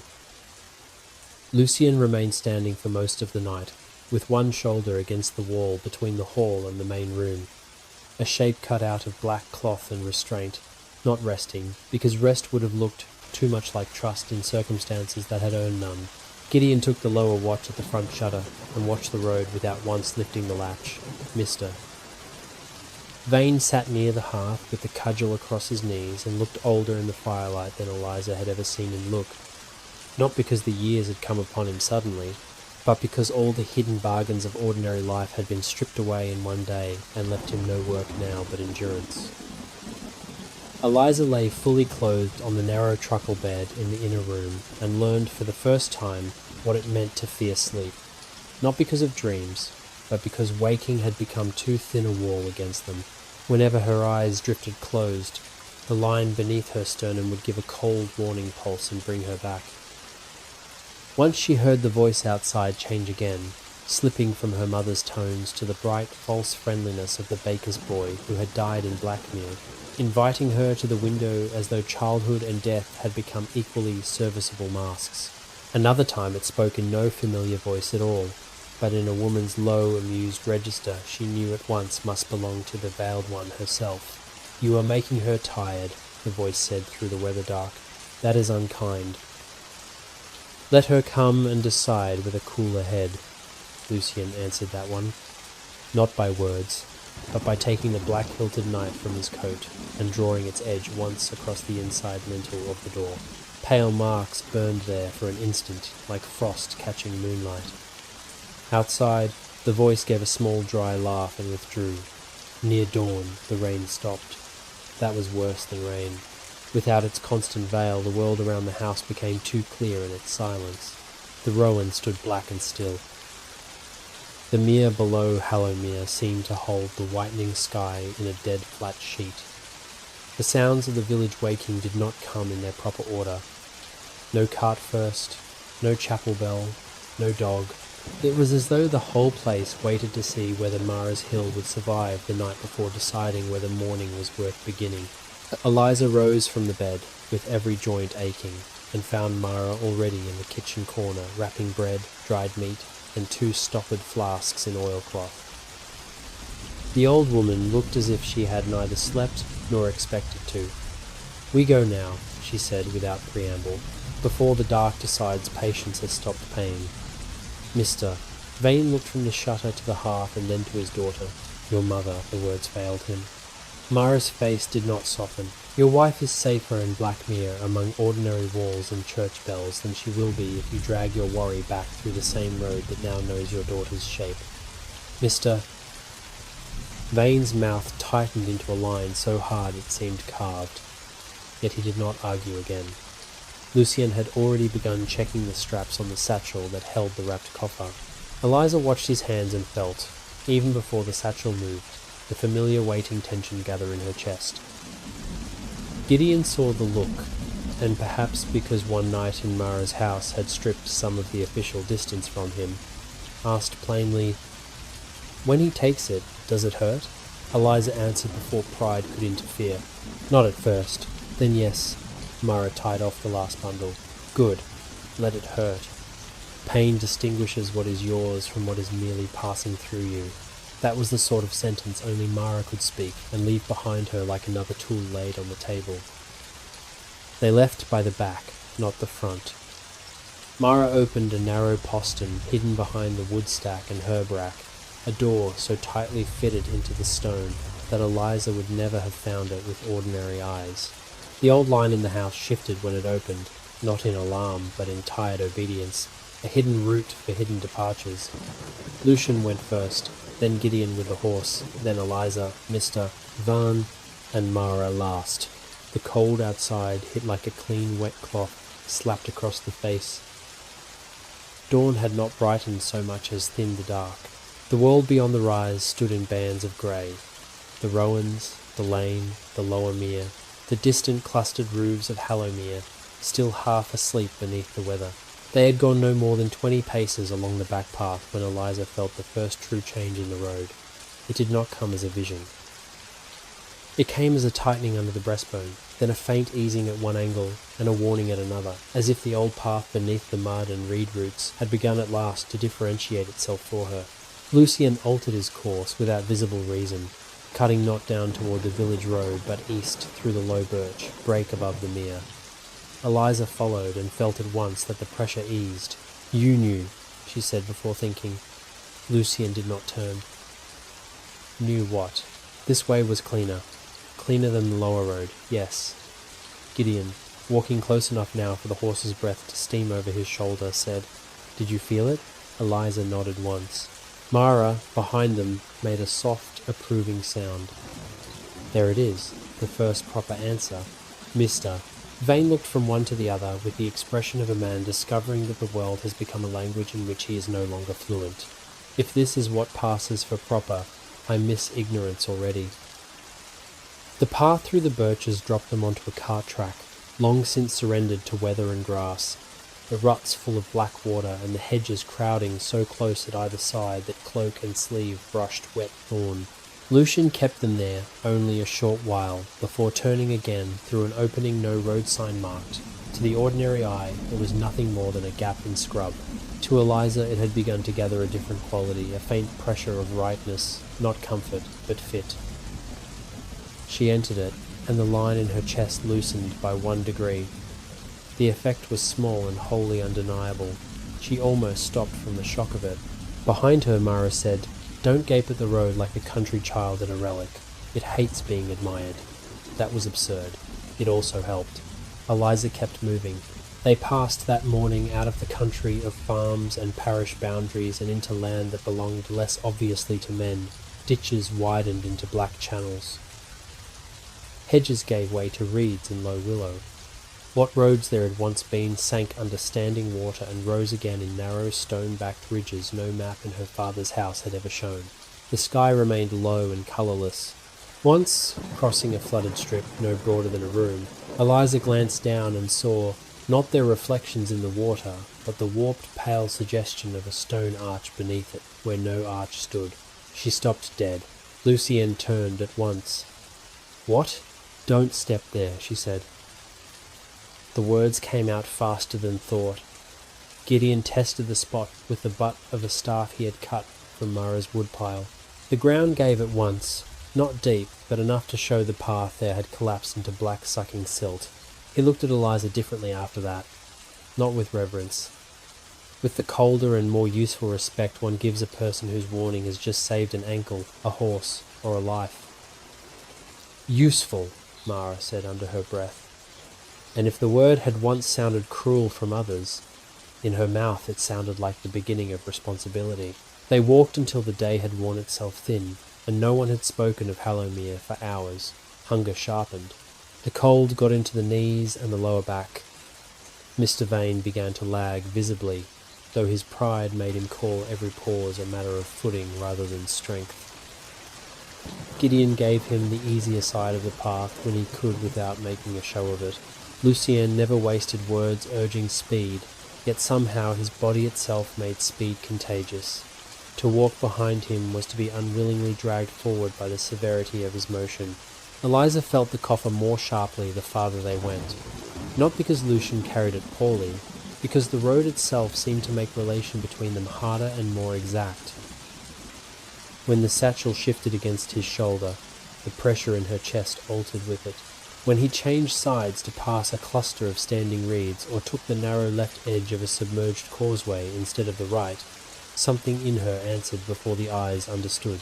By mid-afternoon, the line within her had ceased to be merely pain or omen. It had become, horribly, a sense. They found the first body near a drainage trough where the old path widened for carts. A boy, face down in the reeds, one arm flung out toward the road as if he had almost crawled to it. Gideon turned him over with the blunt necessity of a man who had seen the dead too often to permit delicacy first rights over knowledge. Eliza knew the boy by his apron even before the face showed pale and swollen from damp. The baker's apprentice from Blackmere, the same one the false voice had worn at Mara's window. Black petals had been stuffed into his mouth, wet and dark as clotted blood. Across his throat ran a cut, too deliberate to be violence alone, a circle broken by 3 inward strokes. Mr. Vane swore under his breath. Mara crouched and examined the mark without touching it. "Communion sign," she said. "A warning to anyone who can still read properly." Gideon's face had gone tight. "Or an invitation." Lucian looked east, not west, and that told Eliza more than the corpse did. Whatever had killed the boy had not come merely from behind. The roads were beginning to carry pursuit around them, testing for the cleanest interception. The realization sat like ice in her stomach. They buried him shallowly because there was no time for more, and because even in terror there remained certain duties the living could not bear to leave wholly undone. Mr. Vane said the prayer over the hurried grave, his voice roughened but steady, and when he finished, Lucian said quietly, "No more stopping unless the road itself fails." Mara approved that sentence with silence. By evening the marsh had ceased, pretending to be one country. It broke into hidden choices. A low-standing causeway diverged north toward firmer ground and visible road. Another, half-drowned and overgrown, turned east into deeper fen. The northern path looked safer to every natural instinct. The eastern felt wrong to the eye, narrow and black, and too willing to vanish under water. Eliza stood between them with the wind needling damp through her shawl and knew the truth before anyone asked. North was what hunted them would expect. East was the old line. "This one," she said, pointing into the drowned way. Mr. Vane shut his eyes briefly, then opened them and nodded once, as if agreeing to a tax he had no hope of avoiding. Lucian stepped onto the eastern causeway without hesitation. The water rose to their boots, then their ankles, and the cold of it was like knives slipped between skin and stocking. The old stones beneath were slick with weed and age. The reeds on either side grew taller than a mounted man's shoulder. The whole world narrowed to one wet ribbon through black water and whispering stalks. Somewhere ahead, far enough not to be seen and near enough to matter, something metallic sounded once through the evening air, a bell note or its ghost. Eliza felt the line in her chest answer it. Not fear. Recognition. Mara, walking last with the wet hem of her coat dragging against the stones, said into the dark before any of them had voiced the thought, "Good. The drowned road still remembers itself. That means St. Wren may yet be standing." Lucian did not turn, but Eliza heard the old hard focus return to his voice when he said, "Then we make it there before full dark, or the fen keeps what it has been shown." And with that they went on into the drowned country, the road narrowing under them, the black water breathing at either side, and every step east taking them farther from the life Eliza had known and deeper into the old hidden design that had begun, with her hand upon a clasp in a shed, to wake. They reached St. Wren at the hour when the last weak colour of the sky had given itself over entirely to iron and wet ash. The drowned road had narrowed under them until the world became nothing but black water, reed whisper, and the cold stone spine beneath their boots, and then, all at once, the reeds thinned, and the ruin stood ahead on a small rise of old ground like the skeleton of a house that had refused to lie down with the rest of its century. It was not large, not by the measure of churches or noble halls, but every line of it carried the hard, plain authority of something built for a single severe purpose. A chapel-like front range stood half intact, its roof broken on one side and holding on the other. To the north clung the remains of a narrow cloister walk. Behind these rose a squat tower with no bell slit, only a dark blind opening near the top where some signal lamp might once have burned. The walls, wet with marsh mist, shone faintly in Lucian's hooded lantern like blackened bone. No birds nested in the broken eaves. No weeds had grown over the central threshold. That absence struck Eliza at once. Even before the line beneath her breastbone tightened, she knew the place was not dead in the ordinary sense. It had been left, yes, weathered, neglected, half lost to marsh and silence, but it had not been surrendered fully. Something in its old design still held itself together and inward. "This is it," Gideon said, though his voice lacked certainty, and wore instead the strained recognition of a man who has, at last, stepped into a footnote and found the footnote larger than the road that led to it. Mara did not answer immediately. She stood with the wet dark of her coat hanging close around her thin frame, and regarded the ruin as though measuring an old enemy she had not seen in 20 years, and had not once expected to survive. "Saint Ren," she said at last. "Or enough of it to make trouble." Mr. Vane looked from the ruin to the black water at its base. "That is becoming a familiar standard." Lucien had gone still in the way he always did when action gathered itself around him. He did not waste words admiring or mourning the place. He only looked first at the tower, then the cloister, then the chapel front, then at Eliza. What does it feel like? Eliza hated the question less now than she had at Blackmere. That frightened her. She closed her eyes for one breath and listened inwardly to the old pressure beneath her sternum. Saint Ren answered at once, but not cleanly. The line there was strong enough to be unmistakable, yet wrong in a way the crypt under St. Bridget's had not been. It did not hold like a whole thing. It held around a gap. The sensation was so specific it made her throat tighten. "It's still alive," she said, "but something is missing from the middle of it." Mara's face changed by a fraction, enough to tell Eliza that the answer mattered, and had landed where the older woman expected it to. "Good," Mara said, "or bad. Same road, different ditch." Gideon frowned toward the structure. "A broken ward chamber?" "No," Eliza said before she knew how she knew. "Not broken, emptied." Silence met that word. Even Mr. Vane, who had no use for the road's language, felt the shape of it, and said nothing. Lucien looked at the black entrance of the chapel front, then back at Eliza. "Can it still hold us for a night?" She listened again. The answer came in painful layers. The outer shell of St. Ren still resisted the ordinary dark. The lesser things that crawled and sniffed along corrupted lines would not love the threshold, but the deeper centre of the place, the thing around which the old structure had once cohered, had been taken. The result was not ruin exactly, it was ache. A house trying to keep its shape around absence. "For a little while," she said.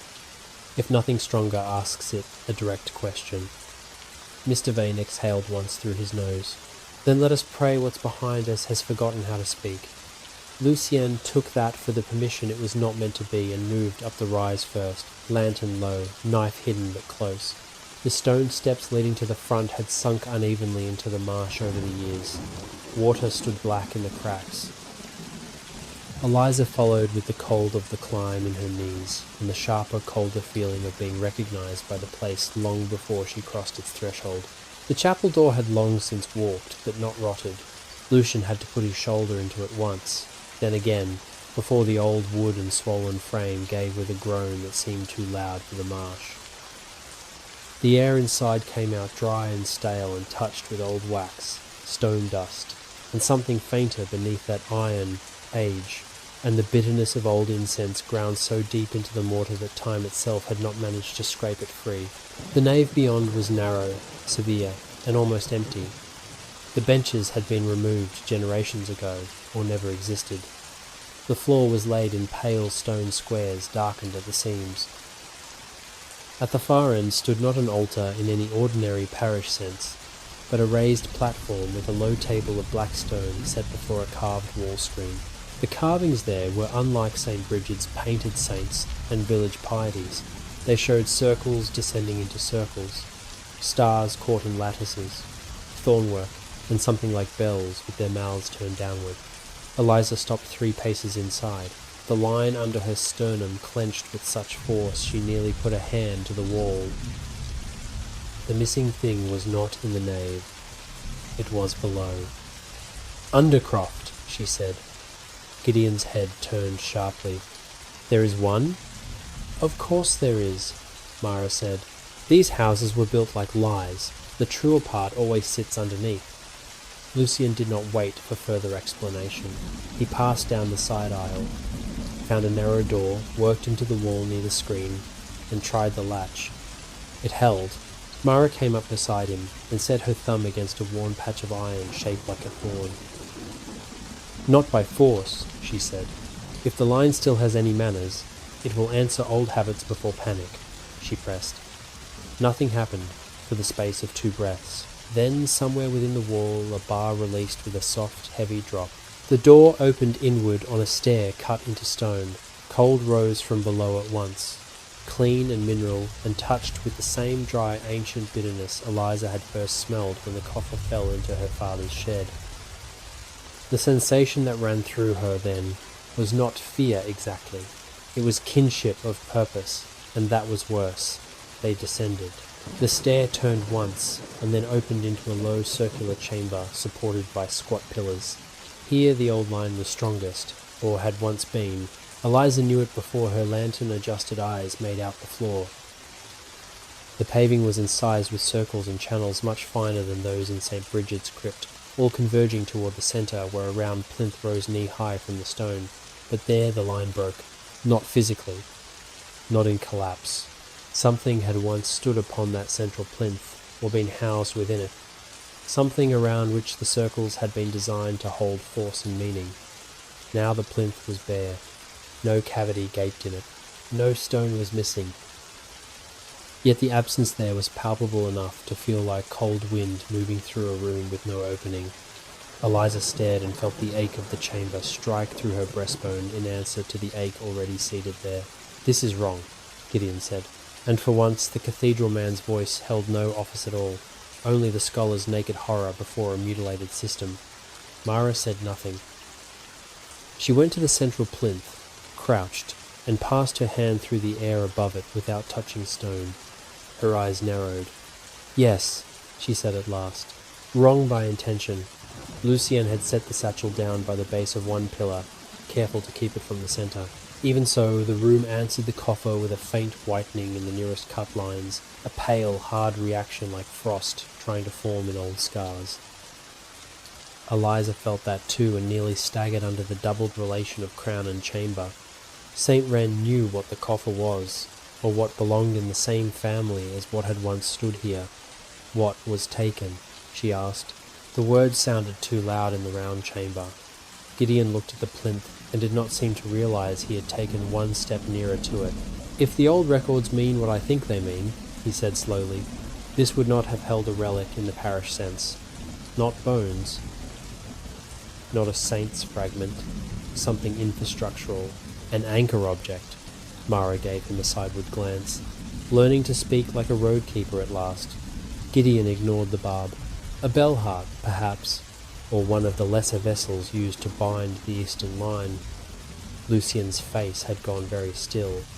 "You think St. Wren fed the marsh roads?" "I think St. Wren once fed something," Gideon said, "and someone removed the centre without collapsing the shell. Mr.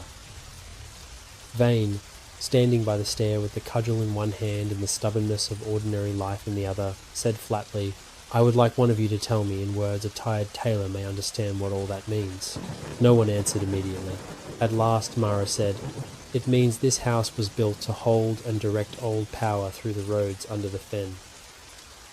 And someone who knew the house well enough to open it properly stole the heart of that work and left the walls standing, so no one looking quickly would notice the wound." Mr. Vane absorbed that in silence. Then he said, Your church steals from its own dead. Perhaps, Gideon said. The simple honesty of it altered the room. Eliza felt that more than she understood it. No denial, no official hedge. Only the first bare edge of what lay under the roads she had begun to feel. She moved toward the plinth before any of them could stop her, not out of courage but because the room's wrongness had become unbearable unless she came nearer to its source. Lucian reached out at once. "Eliza," she halted, half because of the warning in his voice, and half because the line in her chest had suddenly tightened so hard she could not have taken another step if she wished. There, just before the centre, the old chamber divided itself in her senses. The visible room remained as it was, stone, pillars, dustless air, the plinth bare. Under it, or over it, or through it, she could not have said which lay another trace of the same chamber held in older memory. For one blink she saw metal above the plinth, suspended in a dark cradle or ring, and men in black cloaks moving through the space with covered lanterns, while a low bell note moved through the floor instead of air. Then the vision snapped shut, leaving her dizzy and furious with weakness. "I saw it," she said. "What?" Lucian asked. Something hung there, or rested there. It wasn't just a box or a relic chest. It was set into the room. The whole chamber was made around it. Gideon's breath left him slowly. Then it was no less a vessel. Mara looked at the empty plinth with old hatred. "No," she said. "A proper heart." The word struck Eliza through. Heart! The room's ache made sense at once, in the body, if not yet in the mind. Something had been removed from the exact place where the old lines of the house once found their convergence. And because the convergence had been taken, everything left behind was now forced to hold around vacancy. The sensation was so close to grief that Eliza recoiled from the thought. Lucian had gone to one knee at the edge of the plinth. He was not looking at the centre now, but at the floor around it, where among the clean old cuts of the original linework a second set of shallower marks had been added. She saw them only after his hand hovered over them. 3 diagonal scores crossing one of the descending circles at its eastern edge. Not damage, deliberate. "Later work," he said. Gideon came beside him. "Release marks. Meaning?" Mr. Vane demanded. Lucian did not look up. "Meaning whoever took the heart knew the chamber well enough to open the line safely before removing it." The cold of the room seemed to deepen. Mara straightened and looked at Gideon. "Not communion hands," she said. "Not accusation. Not yet. Simply the shape of the truth as she saw it." Gideon held her gaze and did not deny it. "No," he said. "Not if those cuts mean what I think they mean. Mister." Vane's face hardened in a way Eliza had rarely seen outside the shop when a creditor lied to his face. "Then all this," he gestured once, "at the chamber, the coffer, Lucian, the road east, perhaps the whole terrible design comes not just from monsters in marshes, but from your own holy men cutting holes in the world?" Gideon answered with the dignity of a man who knew outrage had already outrun defense. "Perhaps, from some of them, yes." The silence after was broken only by the little dry shift of the lantern flame. Then, faintly through the stone above, there came the sound of a horse on wet ground. Not near enough. Lucian's head lifted at once. They found the rise. Mara listened too. Or the lower road. Doesn't matter which. They're still behind us. Eliza stood in the half-vision of St. Wren's wound, and knew, suddenly, with cold exactness, that the roads ahead would not merely hide and reveal, they would remember. If St. Wren had once held the heart of the eastern line, and that heart had been removed by hands inside the chapter, then whatever came next had been shaped long before her birth. The old design had already begun to narrow somewhere. This ruin was not only refuge, it was proof. Where was it taken? She asked, before any of them could turn the chamber into strategy alone. Gideon looked at the eastern scored mark on the plinth, and then at the dark beyond the nearest pillar. "If the old line still behaves at all like the records say," he murmured. "East." Mara's eyes narrowed. "Of course east." Lucian was already turning toward the satchel. Then we don't stay to die in a wounded house, Mr. Vane gave a rough laugh that held no amusement, and here I had almost begun to think a chamber under a ruined chapel would make a reasonable night's lodging. Mara reached into her coat and brought out a little stoppered vial, dark glass, no longer than Eliza's finger. She uncorked it and poured a thin silver-grey powder into the nearest floor cuts around the coffer. The old lines answered with a faint whitening. "This buys us an hour, maybe less," she said. "The chamber remembers enough manners not to announce us immediately. Use the hour." Lucian looked at Eliza. "Can you walk?" She wanted to hate the familiarity of the question. She could not. "Yes." "Can you still feel which way the line runs?" She listened inwardly. The answer came east, and slightly south of east. Not as road exactly, but as a pressure like the memory of one. Beneath that pressure lay another sensation darker and more alarming. A path that had once been straight, and had since been taught to bend. "Yes," she said. "Then we leave before St. Wren remembers too loudly what was taken from it." They climbed from the undercroft into the dead chapel above, with the cold still in their clothes and bones, and when Eliza passed the threshold into the nave again, she looked once over her shoulder at the stair door and understood, with a sorrow she had no right to feel and could not keep from feeling anyway, that St. Wren was not merely a ruin on their road. It was an old faithful thing left standing around theft, and the roads beyond it would now begin to show them who had done the stealing. Wren held for less than the hour Mara promised it. By the time they had crossed the first black channel east of the ruined chapel and found the old raised causeway under the reeds, the pressure beneath Eliza's sternum had changed from the clean ache of a wounded linehouse to something more urgent and directional. St. Wren no longer sat behind them merely as proof. It had become a point in a pattern. The emptiness at its centre, the scored release marks around the plinth, Gideon's unwilling admission that only informed hands could have removed such a heart without collapsing the chamber. All of it had entered the road ahead like poison poured upstream. Eliza felt it in the line every time the hidden path shifted under her feet. The old route no longer ran east, with the severe neutrality of infrastructure. It curved towards something, not blindly, not by chance, toward a place that had been prepared to receive what St. Wren lost. The knowledge made the back of her neck cold, despite the damp and the long hard pace that had left sweat drying unpleasantly under her dress and shawl. They moved without speech for nearly an hour. The day had never properly become day. It had only lightened enough for the marsh to show more clearly how little of it wished to be crossed. Black water lay in narrow cuts on either side of the hidden causeway. Here and there old paving broke the surface in slick grey ridges, then vanished again beneath weed, silt, and false reflections. Lucian kept the coffer on his back. Eliza could feel each shift of it with growing precision, as if distance, cloth, leather, and his own body no longer qualified as barriers so much as layers through which the relation had to pass. That relation hurt most when the road bent. At such moments the line in her chest tightened and seemed to draw after the coffer like thread through flesh. The pain was not enough to double her over. It was enough to remind her with every mile that the crown had not merely touched her. It had rearranged the way the world entered her.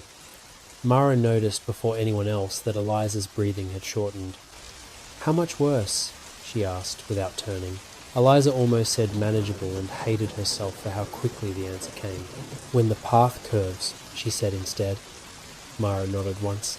"Then the old line is beginning to route through you instead of simply answering you. Mr. Vane, walking behind with the cudgel and the steady, dogged fury of a man who had not yet been given a single acceptable explanation for any of this, muttered, "That sounds exactly like the kind of sentence that should be forbidden by law." Gideon, who had spent the last stretch of road in a silence too taut to be rest, said quietly, "It also sounds accurate."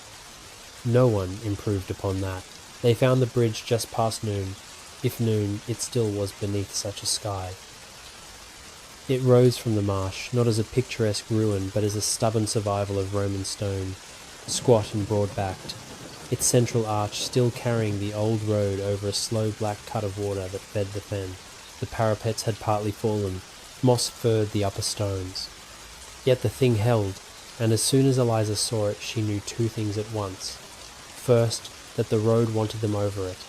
Second, that the bridge remembered. The certainty struck her so hard that she stopped dead at the foot of the rise. Lucian turned at once. "What?" She looked not at him, but at the arch itself. The pale stone, under weather and wet, suddenly seemed thinner than skin. Beneath it, or within it, another image strained to be seen. "It knows," she said. "What?" Gideon asked. "What passed here?" Lucian's gaze sharpened. He went ahead 3 steps, tested the first stones with the butt of his knife sheath, found them sound, then looked back. "Show me." Eliza mounted the bridge slowly, each step sending a strange dry note through the line under her sternum, as if the old masonry itself were sounding some buried recognition. Halfway up the arch, she stopped again and looked down at the paving. There, worn almost beyond the eye's ability to notice, faint carvings cut across the Roman stone in a much later hand, descending circles, intersected by a line, and crossed at one end by 3 short angled marks. She had not seen the symbol before with her ordinary eyes, but some part of her knew it as kin to the release marks in St. Wren's Undercroft. The moment she focused upon it, the world slipped. The bridge around her remained underfoot, wet and real. Over it came another crossing, older and more vivid than memory should have been. She saw dark-cloaked riders on the arch beneath a hard, moonless sky. Between 2 of them hung a long, wrapped object braced in leather and iron. Not as large as a man, but heavier in its relation to the road than any body. The whole bridge had seemed to bow inward around its passing. Bells had not rung overhead, yet something below the stones had answered as it crossed. The vision broke and left her breathless, one hand clenched on the parapet slick with cold moss. "Eliza." Lucian's voice came sharp now. She looked up. The others were watching her with that same terrible attention the old structures increasingly forced upon them all. "They brought it over this bridge," she said. "Whatever was taken from St. Wren." Gideon had gone pale. "A transfer heart. Bell heart," Mara corrected. "Properly housed, then moved." Lucian's face had gone very still. "To where?" Eliza closed her eyes one instant against the pressure in her head. The answer lay not in the image now, but in the road that had carried it. The line continued east, then bent southeast, with a patient insistence unlike the ordinary route to Valadorn. "Not the Cathedral Road," she said. "A side relay. Hidden. Something meant to receive it before the larger roads." Gideon's mouth tightened around memory. "Astor House," he said. Mara spat over the side of the bridge into the black water. I had hoped that name had died. Mr. Vane looked from one of them to the next. "Since none of you seem likely to volunteer decency, I must ask, what is Astor House?" "A receiving place," Gideon said. "Or was.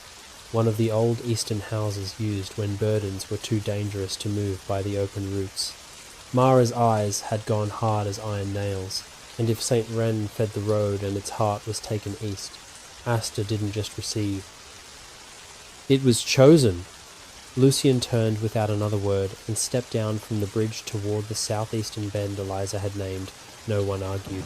The certainty in his movement had changed subtly since St. Wren.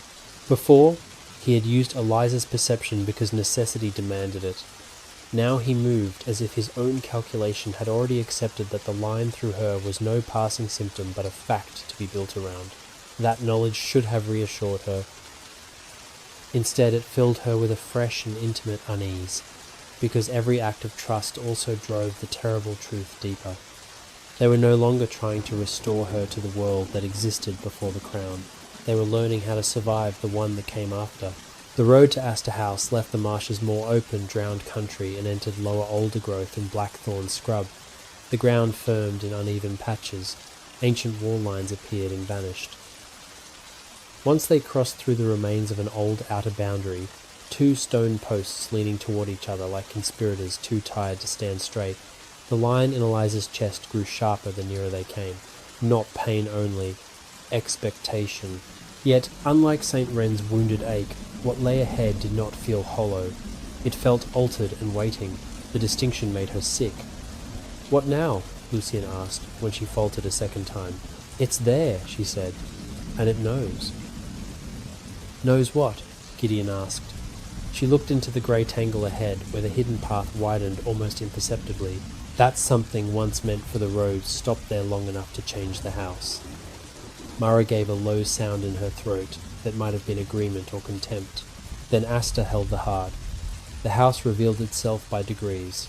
First a line of dead poplars silvered by weather, then a low outer wall sunk at one corner into marsh-soft ground. Then the gate arch, larger than St. Wren's, and more severe, still bearing enough of its carved lintel to show stars, circles, and thorn motifs worked in black stone. Beyond it lay a square court of flooded paving. The main block of the house rose at the far side, dark-roofed and mostly intact, its windows blind, its upper shutters hanging slightly open, as if the building had grown tired of pretending to sleep. The whole place had the look not of picturesque ruin, but of abandonment suspended before completion. Nothing caved dramatically. Nothing wore romantic decay. It simply endured in a held and watchful stillness more unnerving than collapse would have been. Eliza stopped just outside the gate. The line in her chest had become a full inward grip now, not from the coffer alone, but from the house itself. It was not welcoming them. It was recognizing the return of a relation. "This is wrong," she said softly. "How?" Lucien asked. "Not empty like St. Wren. Not clean either." She swallowed. "Changed from inside. Made to do something it wasn't meant to do." Gideon's face tightened as though each word confirmed a fear he had spent years learning how not to name. Then the bell heart was not simply stored here. Mara looked at the dead poplars, the gate, the blind windows. "No," she said. "It was used." "Mister," Vane exhaled hard through his nose. "For what?" No one answered him at once. The answer waited inside the house, and they all knew it. Lucien took the first step under the gate. The old threshold answered not with visible light, but with a change in the air, a faint mineral cold, and a tightening of the line in Eliza's chest that made her hand fly involuntarily to the centre of her ribs. The house had read Lucien as part of the burden. That alone was enough to tell her how deeply the old work had been altered here. Gideon followed, and the reaction differed. Sharper, more hesitant, as if title and institution still held standing in the old geometry, but no longer guaranteed trust. When Eliza crossed the threshold herself, the effect was immediate and nauseating. For one heartbeat, she saw the court not as it stood now, but as it had once functioned. Lamps under the eaves, dark cloaked figures crossing with sealed cases, the central paving marked with active channels of pale line work, to the house alive not with warmth but with purpose. Then the vision twisted. The same court years later, dimmer, doors barred, men standing over a wrapped object on the central stones, while fresh cut marks were added to the older channels. Not communion signs. Not foreign script. Variations. Adjustments made in the same language toward a harsher end. She gasped, and the image vanished. Lucien turned at once. "Vision? Memory," she said. "Or the house's memory." Mara nodded. "That will do. Same difference if you survive it." The court stones under the shallow water held old cuts all through them. Circles and channels and meeting points now filled with silt.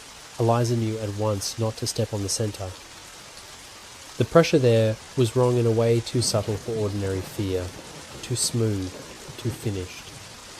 The old pattern had been taught something in that place, and still expected the lesson to continue.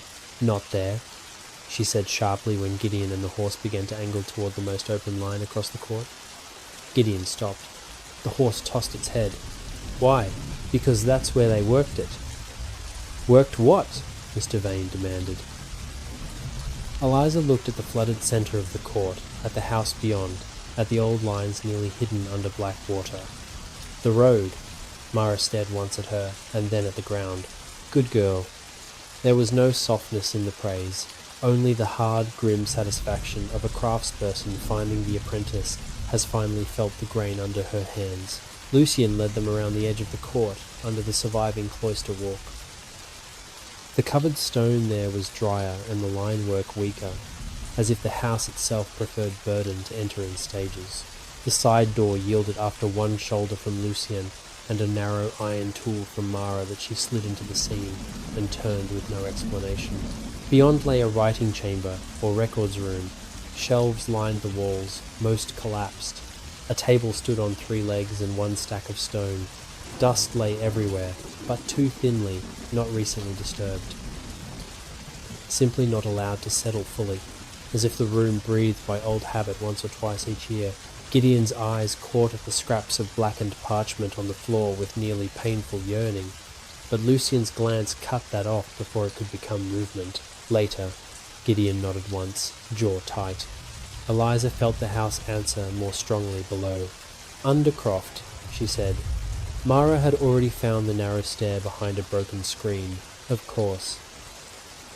They descended into the lower chamber of Astor House, and found at once that St. Wren's Undercroft had been a wound, but this was an operation. The circular chamber below Astor was larger, cleaner in its geometry, and built with more deliberate sophistication. The central dais was octagonal, the cradle socket at its centre unmistakable, even empty, and all around it the old lines had been deepened, interrupted, and crossed by later additions. These later additions did not have the vulgar violence of corruption from outside. They had been worked in with understanding. That was what made them obscene. Eliza stood on the final stair and felt the whole room strike through her in one brutal inward wave of recognition. St. Wren had once held the Bellheart in fidelity to the old network. Astor House had received it, and made of that reception something else, an engine for narrowing, rerouting, and teaching the roads how to answer differently. Her knees weakened. Lucien caught her arm before she fell. "Talk," he said. "It was here," she whispered. "A long time. Long enough to change everything around it." Gideon had gone to one knee by the dais. He did not touch the central socket. The channels were recut, he said. Not fully. Modified. Mara stepped beside him and looked down with an expression old enough to contain both hatred and resignation. Not modified. Instructed. Mr. Vane, at the stair again with his cudgel and his refusal to leave his daughter to old systems and armed men alike, said in a voice gone low with dread, "Tell me that in a human tongue." Lucien did not look away from the dais. They brought the heart here and used it to train the roads. Silence followed, and in that silence the final shape of the thing began to appear. Not random theft, not simple hoarding of power, design. Eliza moved forward before anyone stopped her. The pull from the empty cradle socket had become intolerable. She did not touch it. She did not need to. The line in her chest opened around the room, and for one appalling instant she stood in a memory not her own. The chamber was lit by hooded lamps. Men in black stood over the dais, while a vessel lay in the central socket, metal-bound, humming with a pressure that made the surrounding floor lines pale. One man knelt at the eastern channels, cutting new marks into the older pattern with a hand so practiced it made the desecration worse. Another voice, unseen, said, "If the bearer wakes before we are ready, the roads must already know what to do." The vision slammed shut. Eliza cried out and reeled backward into Lucien's grasp. Blood ran hot from her nose. The chamber returned at once, dust, lantern, empty cradle, Mara's lined face, Gideon gone white, Mr. Vane swearing softly under his breath. "They planned it," Eliza said, the words coming raw and broken because they felt too large for one human mouth. "Not just the theft, the roads, all of it. They taught the roads what to do when the crown woke again." Gideon shut his eyes briefly. Mara did not. "Yes," she said. "Now you've reached the true rot of it." Lucien's face had gone harder than stone. "Who?" Gideon opened his eyes. "Someone inside the chapter with access to line houses, relay chambers, and record authority. Not a stray zealot. Not a local keeper. A hand high enough to alter the network and bury the memory of the alteration." Mr. Vane's grip tightened on the cudgel until the knuckles went white. "So your church built the trap before my daughter was even born."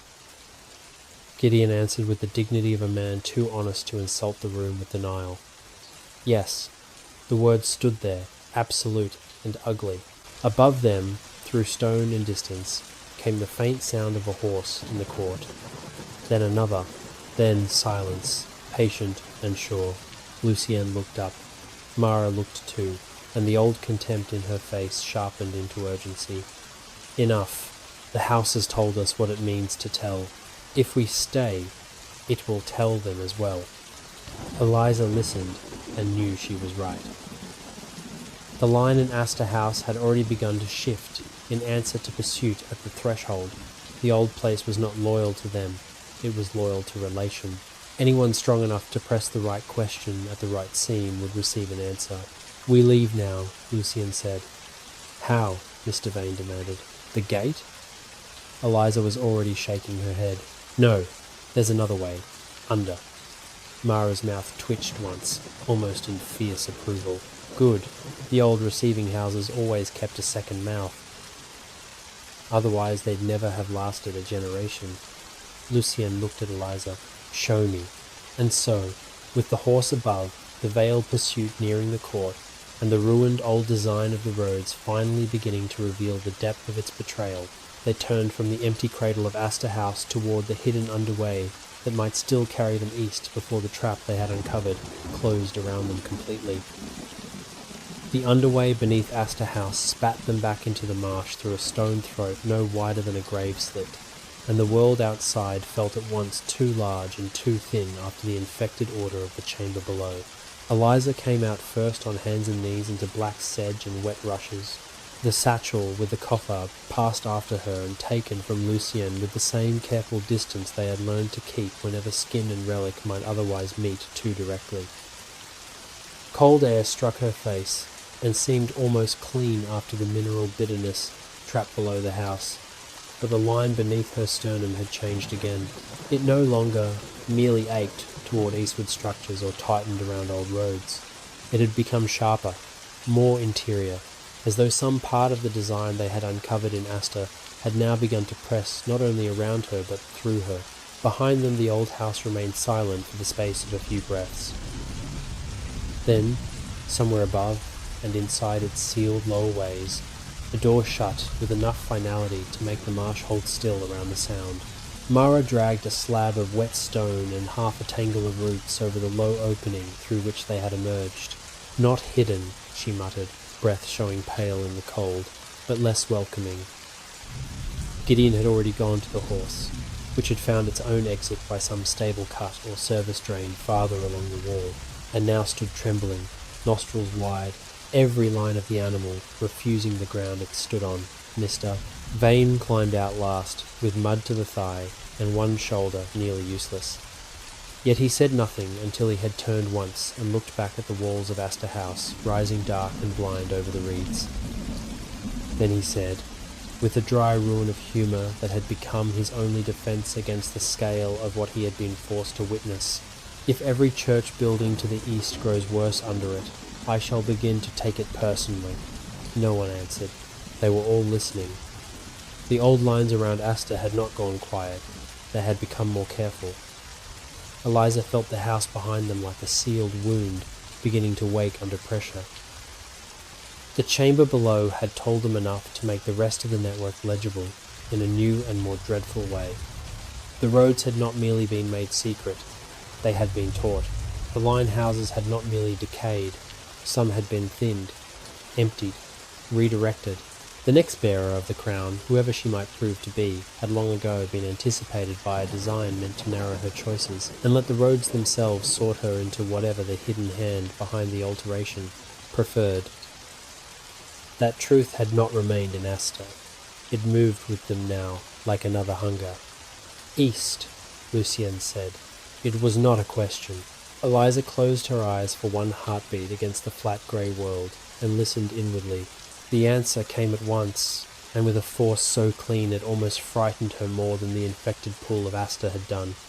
East, yes, but first upward, not by much. A rise of old ground beneath the marsh, where several lingering road lines converged and paused before deciding among themselves. The structure ahead was not a house, not a chapel, not a shelter at all. It felt colder than that, more exact. Not directly, she said. Lucian looked at her. What lies between? A place that reads. Gideon's pale face tightened at once. A sorting rise. Mara turned her head sharply, the old cords of her neck standing out beneath the skin. You can feel that from here? Eliza opened her eyes. The sky above the marsh had gone the colour of scraped pewter. A low wind moved through the reeds without warmth. Yes. Mara spat into the black water by her boot. Then the line has gone from noticing her to expecting her. Mr. Vane took hold of the cudgel again and shifted it into his good hand. If this rise sorts anything by asking it questions in the same language as the rest of these cursed roads, I don't see why we should oblige. Because the roads after it won't trust us if we don't, Gideon said. There was no triumph in his certainty now, only the scholar's misery at finding old records vindicated by living danger. A sorting rise is not a sanctuary, it is a threshold of thresholds. Old houses and bell stations beyond it may refuse passage if the relation remains unresolved. Mr. Vane gave him a look of naked dislike. Your order could not have chosen a simpler way to keep hold of things, Gideon said quietly. If they had, we might not be alive this far east. Mara made a low sound that might have been agreement or contempt, or the wrong people might have been alive instead. They moved. The marsh between Astor House and the rise differed from the drowned country behind them. Here the water lay in wider sheets, but the old road lines beneath it had become more numerous and less stable, crossing one another under the surface like old bones under stretched skin. Eliza felt them as argument more than direction. One path wanted to slide them north toward firmer visible ground, where open pursuit could catch up cleanly. Another veered south into low black channels, too smooth to be honest. The true way ran through the uneasy middle, rising and sinking with ancient stone, too deep for sight and too deliberate for chance. 3 times Lucien asked nothing and altered course on the instant Eliza's pace changed. 3 times Gideon followed without protest. Even Mr. Vane, who would once have demanded language where now only instinct could answer, trusted her feet when words would have been too slow. That trust scraped at her more painfully than the road. It made the whole thing too real. She was no longer a girl being dragged through mysteries by harder people. She had become, in ways she would never have chosen, one of the instruments by which they survived. Toward dusk, or what passed for dusk, under that iron sky, the rise emerged ahead as a long-backed swell of firmer earth, its crown circled by standing stones dark with age and wet lichen. No structure stood at its summit. No roof, no wall, no shrine image. Only 7 stones set in a wide ring around a central patch of pale rock where the grass had thinned to almost nothing. Concentric channels ran under the turf in old arcs and interrupted spirals, visible now not to the ordinary eye but to Eliza with a horrible clarity. The place had not been built to welcome men up to it. It had been built to test the relation between burden, bearer, and road before the road consented to carry them farther. The moment her boots touched the lower slope, the line beneath her sternum tightened into such a hard, bright pain that she had to stop and brace one hand against her ribs. Lucien halted instantly. "What?" "It's begun," she said. Mara climbed to stand beside her and looked up at the ring of stones. "No," the old woman said. "It hasn't begun. It's listening." Gideon came up on her other side, the horse restive behind him. "Can we turn aside?" he asked, though the answer was already in the set of Lucien's shoulders and the pressure in Eliza's face. "No," Eliza said, "not if we want the eastern roads to answer us as ourselves, and not as whatever the altered line prefers." Mr. Vane let out a breath that might have been a prayer, if prayer had not by now become too small for the machinery under his daughter's skin. "Then tell me exactly what this thing does." Eliza looked at the rise and found that while she could not have named its mechanism in any catechism or chapter register, she knew its purpose with unbearable immediacy. "It asks whether the road should carry me farther," she said. "And if the answer is no?" he asked. Mara replied before Eliza could. Then the easiest roads become the wrong ones, and the wrong ones become the ones that feel most like relief. No one liked that answer. No one disputed it. Lucien unslung the satchel from his shoulder and held it by the wrapped strap. "How close?" he asked Eliza. "You to the outer ring," she said at once. "No, father. The coffer must be present, not opened, not touched by me." Gideon looked sharply at her. Why? She listened inwardly. The answer hurt. "Because the rise reads burden and bearer together. But if I touch it there, it will not ask cleanly. It will think the answer has already been decided." Mara nodded once, sharp as the snap of bone. "Good," she learns. Mr. Vane looked from the satchel to the stones with open misery. "And she goes to the centre alone." It was not a question. Eliza did not answer because the rise had already begun to make all soft forms of speech feel dishonest. Lucien said, "Yes, mister." Vane's face hardened with the particular pain only fathers know. The pain of standing at the edge of an ordeal and discovering that love has no mechanics by which to take it over. For one instant, Eliza thought he would forbid it anyway, and damn the roads and the old world alike. Instead he said, rough and low, "Then come back out of it." It was the best blessing he had left. They mounted the slope. Lucien took the satchel to the outer ring and set it down on a dry stone patch just within the first channel. The old cuts in the earth whitened faintly around the burden in answer. Gideon stood at his right, pale and controlled.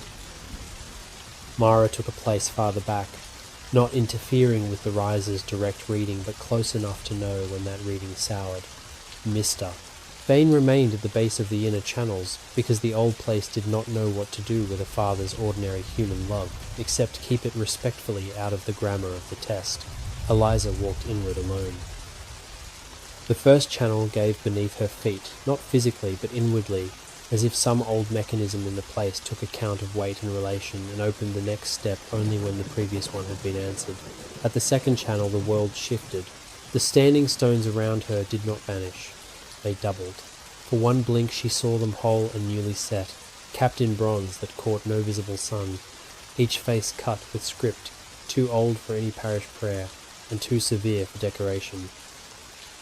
At the third channel, where the path narrowed toward the pale centre, the line in her chest ceased to be pain and became pressure from all sides at once. The rise was not merely reading her, it was offering an answer. That was the danger. The easiest way to stand in the centre was not as herself, but as function. The roads would smooth if she allowed that. The old burden would align. The damage in her would stop fighting the shape being made for it. Relief waited there, cold and perfect and false. The temptation of it struck deeper than ambition would have. It was the temptation to cease struggling against the old design and let it name her cleanly. Not Eliza Vane, not daughter, seamstress, frightened girl from Blackmere, bearer only, vessel, proper burden upon the proper line. The seduction was not power, it was rest. Her knees weakened. The pale centre stone rose under her boots. She heard, impossibly, the faintest metallic note as though a bell very far below the earth had been touched and held from ringing fully. "No," she whispered, but the rise was not listening for words. It was listening for surrender. She felt the altered roads behind the test, waiting with monstrous patience for the easiest answer. She felt the old structures ahead, poised to accept or deny according to what this place named her. She thought of Blackmere, of the workshop, of her mother's rough hands, of her father's quiet cough through winter walls, of the ridiculous, human, ordinary seam of life that had not been holy, not powerful, not ancient, and had yet been hers. The temptation pressed harder. Relief? Yield, and the road will stop hurting. Yield, and the old line will carry you smoothly. Yield, and you need not keep choosing who you are every mile. The crowned woman's warning came back with such force it felt spoken against her ear. Do not let them ring you hollow. Eliza lifted her head. The air over the rise had gone absolutely still. No reed stirred, no horse stamped. All the marsh seemed to hold itself at the edge of her answer. She understood then, with a clarity brutal enough to count as grace, that whatever crown, church, road, and enemy all wanted from her could only become perfect through her consent. The old tampered line had spent years teaching the roads to narrow for the next bearer. This was where that narrowing expected to become complete. No, she said again, and this time she meant not the pain, nor the burden, nor the road itself. She meant the reduction. She meant the surrender that would leave only function where self had been. The rise answered. The channels beneath the grass flared pale in hard descending lines. The standing stones shuddered with a resonance too low to hear, and too deep not to feel in the teeth and spine. At the outer ring, Lucian stiffened. Gideon swore under his breath. Mara made a sound of fierce approval, no gentler than a knife leaving its sheath. The pressure in Eliza's chest imploded inward. Pain struck from ribs to throat. The world went white, then black at the edges, then violently clear again. For one impossible instant, she saw the roads east of the rise rearrange themselves, not opening kindly, but breaking away from the easiest old tampered channels and forcing a rougher truth into being. Behind them, far to the west, the pursuit blurred, as if the old net had just lost one of its most obedient knots. Then the force broke, and left her on one knee in the centre stone circle with blood hot under her nose and on her lip. She heard Mr. Vane say her name. She heard Lucian start forward and Mara snap. Not yet. The channel still held white around her. The rise had not finished spending its answer. Eliza dragged air into her lungs and forced herself to stand. The temptation had gone, not because she had defeated it forever, she knew that much, because she had denied it here. The old roads would no longer be able to pretend, at least not as easily as before, that she belonged to the design exactly as it had prepared for her. That was victory only in the narrowest and most expensive sense. Lucian reached her the moment the channels dimmed. He gripped her forearm, not gently, but with the urgency of the living, and hauled her back over the inner line before the rise could ask a second question. "Can you walk?" he said. The same question as always, and all the more terrible for its constancy. Eliza wiped blood from her mouth with the back of her hand and looked past him toward the east, where the altered roads now felt rougher and more honest and far less forgiving. "Yes," she said. Mara had turned westward. Her face had gone older and harder than stone. "Then walk quickly." The rise denied them the easiest reading. "They will not forgive us that for long." Down below, through the whitening marsh, the movement had begun again where before the old lines had blurred it. The pursuit was reforming, and now, because the sorting rise had refused the easiest answer, every road ahead would have to decide anew what to make of Eliza Vane.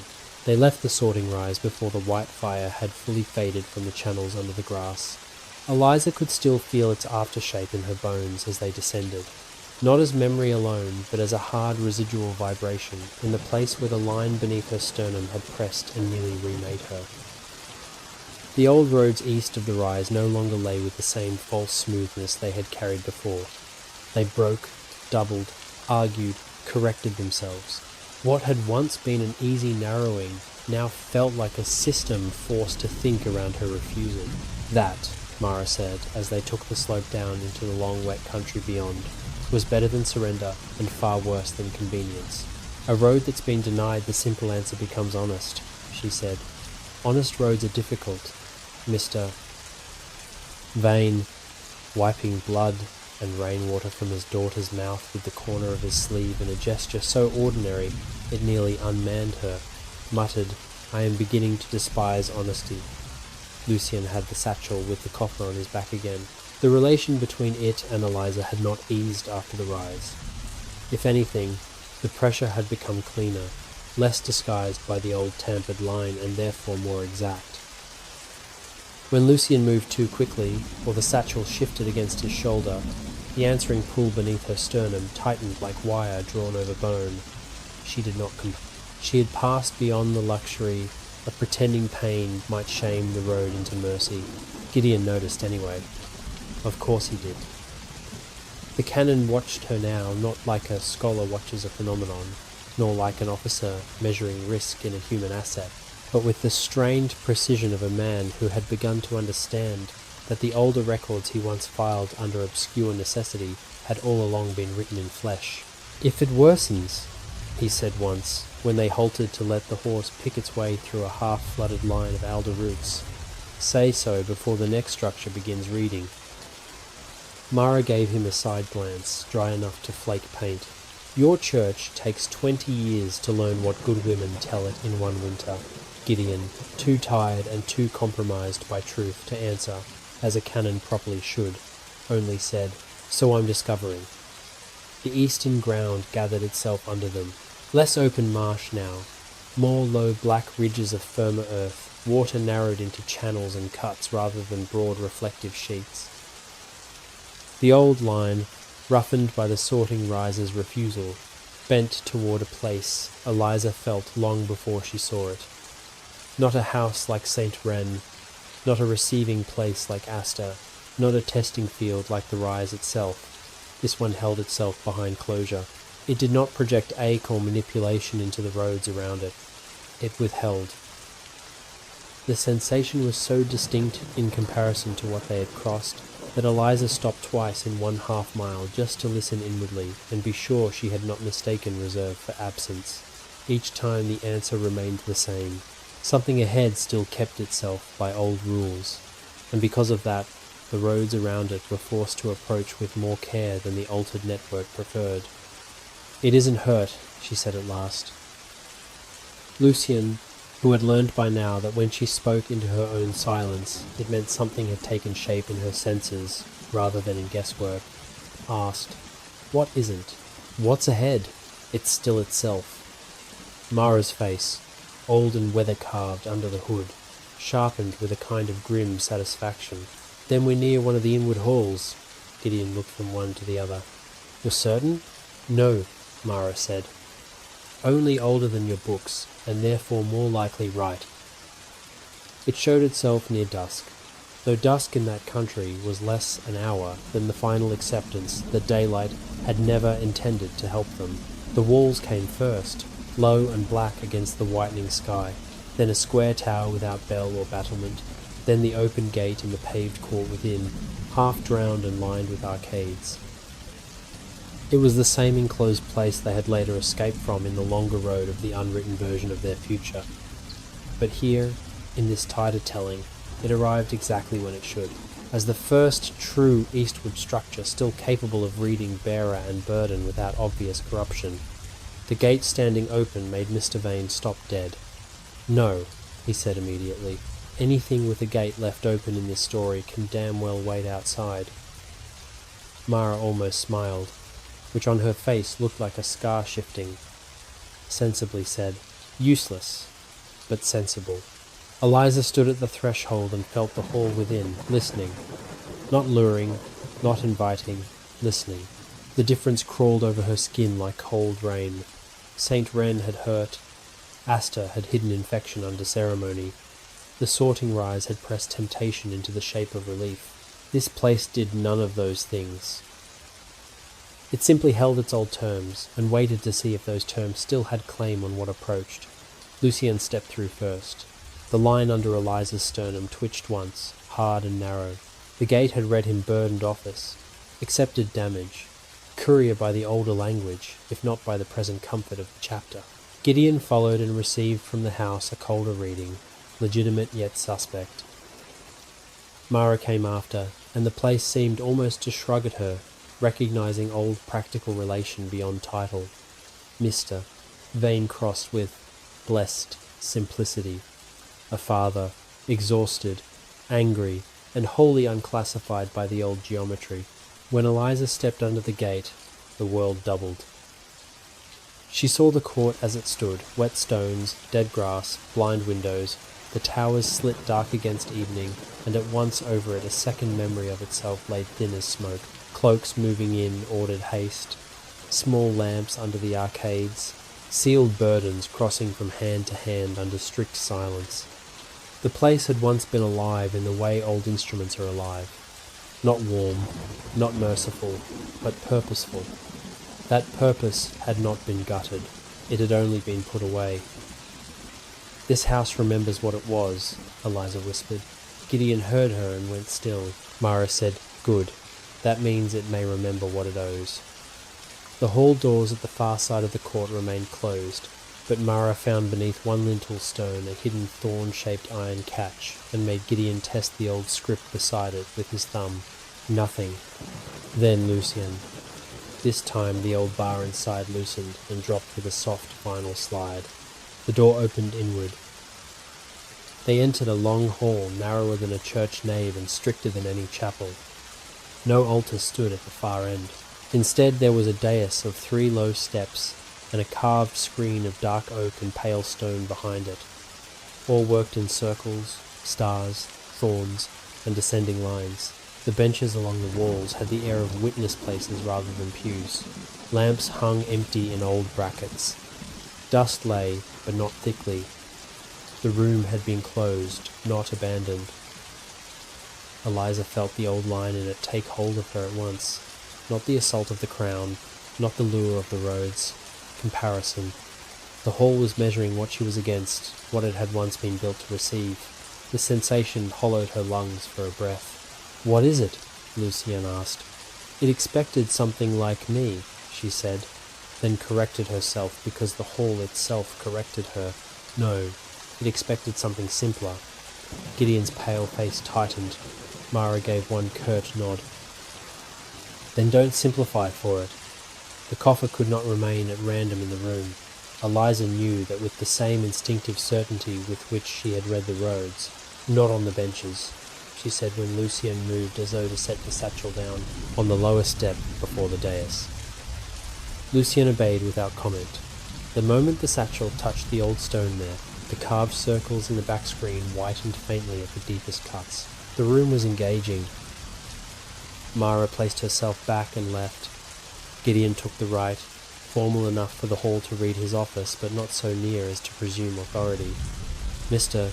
Vane stood at the edge of the centre aisle, because the geometry did not know what to do with paternal love, and perhaps that was the only mercy in it. Eliza came to the middle before the dais, and felt the hall's question gather around her. It was not phrased in language. It moved instead through relation, pressure, and old design. By what right do you carry the road farther? Not the crown, not the coffer, the road. By what right do you insist the old line answer you as bearer and not as error? The temptation this time was not relief exactly. It was legitimacy borrowed from the obvious answers. By the crown's choosing, by the church's emergency, by survival, by necessity. Each answer rose in her and was rejected by the room almost before it had fully formed. The hall had no interest in excuses that could be administered equally to vessels and prisoners. It wanted something more dangerous, selfhood named in the presence of burden, without surrendering either truth. Eliza stood with the weight of all their listening on her back and thought, absurdly, and with a pain so sharp it was almost joy, of her father's workshop in Blackmere, cloth yielding underhand, seams made flat by patience, all the ordinary life that no old system could have recognized as sacred, and that now, precisely because no old system had built it, seemed the one thing within her not yet arranged for someone else's use. "Because I am still myself," she said aloud. The words sounded small in the long hall.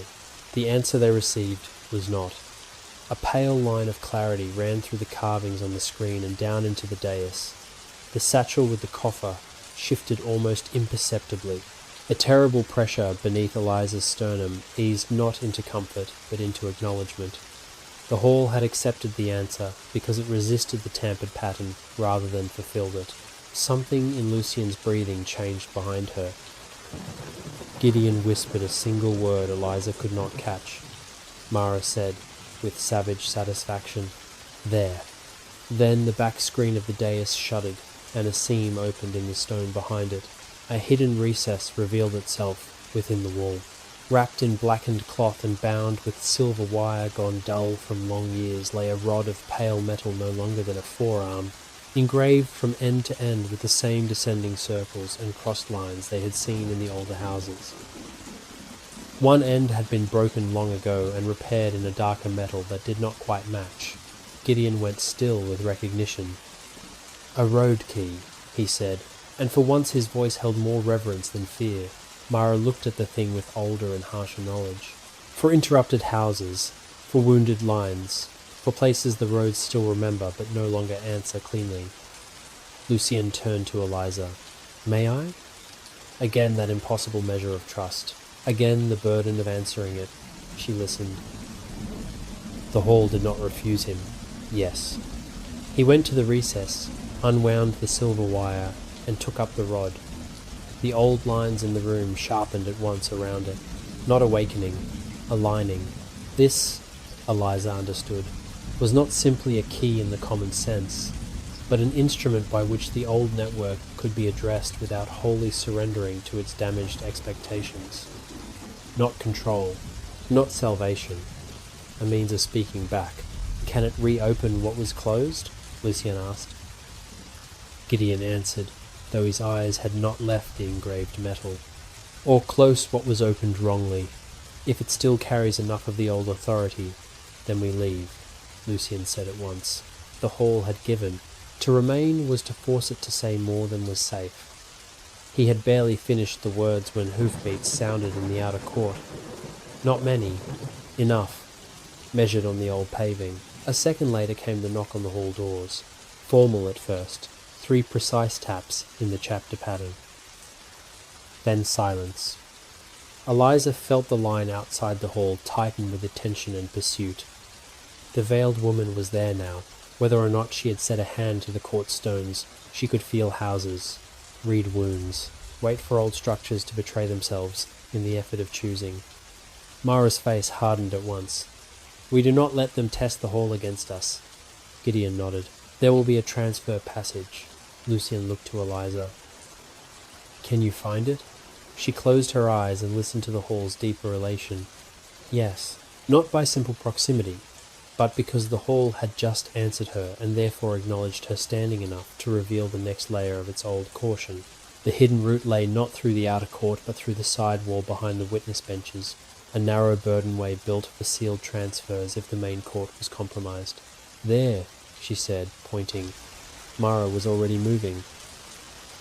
A hidden panel, a dead-looking seam in the stone, an old notch too slight for ordinary sight.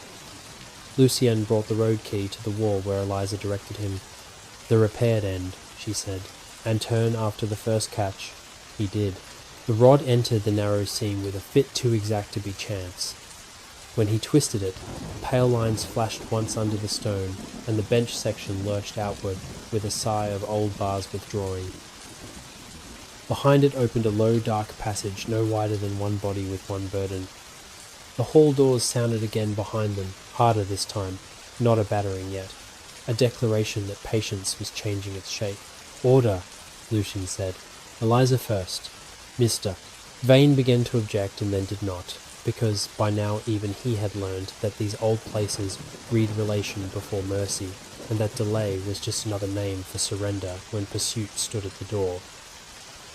Gideon passed the satchel to Eliza, wrapping the strap once more in folded black cloth so the coffer's nearness would cut less cruelly into her skin. It did not help much. The line beneath her sternum tightened the moment the weight came into her hands. She crouched and entered the hidden transfer passage as the hall doors behind them received a third and much heavier knock. The old enclosed place had answered their first question and given them the road key.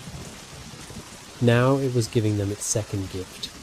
A way to continue east before whoever hunted by old roads and altered expectations could force the hall to declare itself any more loudly than it already had. The transfer passage under the old hall did not descend like the drain beneath Astor House, nor crawl with the foul, wet closeness of St. Wren's buried ways. It ran within the thickness of the eastern wall itself, narrow, dry, and black as an old throat, timber-braced at intervals, and built not for comfort but for continuity. Eliza went first, with the satchel in both hands, the weight of the coffer held away from her body as far as the cramped passage allowed.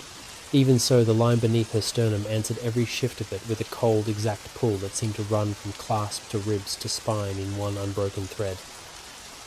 Behind her came Lucien, then Gideon, then Mr. Vane and Mara, their bodies reduced to breath and scraping cloth in the tight dark. The old hall behind them had not yet cried out. That was the mercy of hidden structures. They often kept their faith with discretion longer than with force. Yet the doors had been tested, and whoever stood beyond them now knew the enclosed place had awakened for the burden and the girl.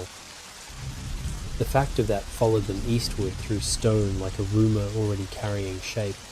The passage turned twice and then rose gently. Air touched it differently ahead, colder, sharper, less stale. Eliza felt the change in the road before she saw the faint grey slit of opening through a joint of roots and broken masonry. Beyond lay a low reed-choked gully, and farther on, firmer ground.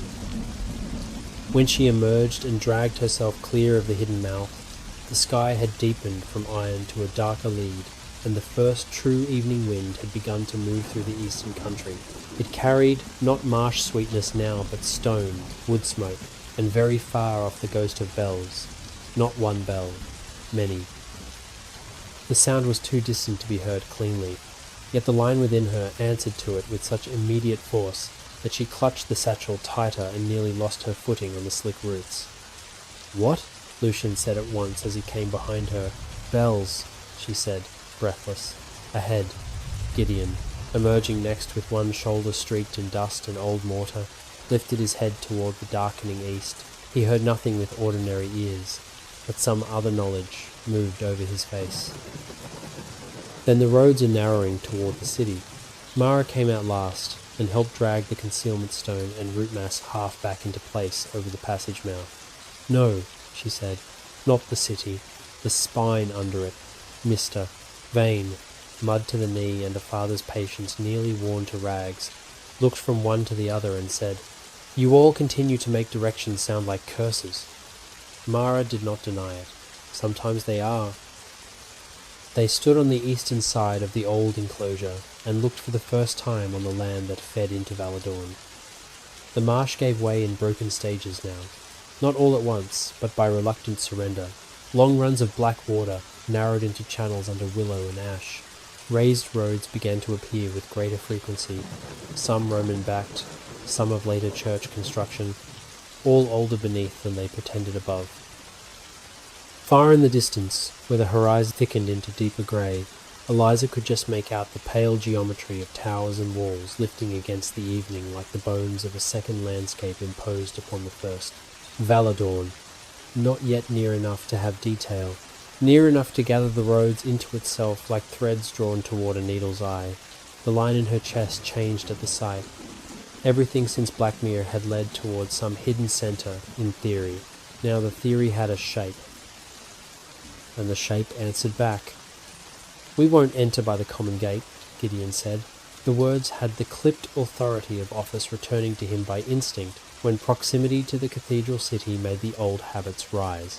Yet they did not sit on him as cleanly as they once would have. Too much road had gotten under them. "No," Lucian said. "Not with her. Not with the coffer. The bell houses will feel it before we reach the western wall." Gideon's mouth tightened. "They already may." "Then we enter beneath." Mara gave a dry sound. "There, at last." A useful sentence. Eliza listened. The old line east of them no longer offered the false options it had before the sorting rise. There were still easy roads, yes, broad raised ways that would take ordinary travellers and carts into the city by the visible gates. Those roads felt wrong in relation to the coffer and to the altered pattern that hunted them. Under and beside them, however, ran another system of approaches. Culverts, reliquary cuts, bell spines, old stair roads under retaining walls, priest ways no longer marked in public memory. The line wanted one of those, not for secrecy alone, for grammar. The city would have to read them in the correct language before any part of it might still answer cleanly. "Southeast first," she said. "Then north again under the wall." Gideon looked at her sharply. "The lower reliquary ingress." Mara nodded once. "Still alive, then?" "You know it?" Eliza asked. "I've avoided it on principle and used it on necessity," Mara said. As with most proper church inventions, they moved at once. Night gathered by slow saturation, not by sudden fall. The eastern roads grew harder beneath their boots, then stone-paved, then stone layered over older stone. The horse regained some confidence on firmer ground, though every time the bells ahead trembled faintly through the air, it rolled one eye white and tossed its head as if sound had become pressure to its nerves. They crossed through dead orchards, along broken retaining walls, and once under the shadow of a roadside shrine so old its saint had been worn down to a faceless pillar. Eliza felt these eastern approaches more sharply than anything in the fen. The old linework was denser here, more braided, more burdened by centuries of use and revision. At times she had to stop, not from bodily exhaustion, but from the crush of perception. One wall built on another, one road sanctified and then narrowed, one bell line feeding another beneath the open city ways. The coffer in her hands made all of it worse, not because it spoke, because everything around it did. Gideon noticed when her breath shortened. "Give it here," he said once, hand already half out.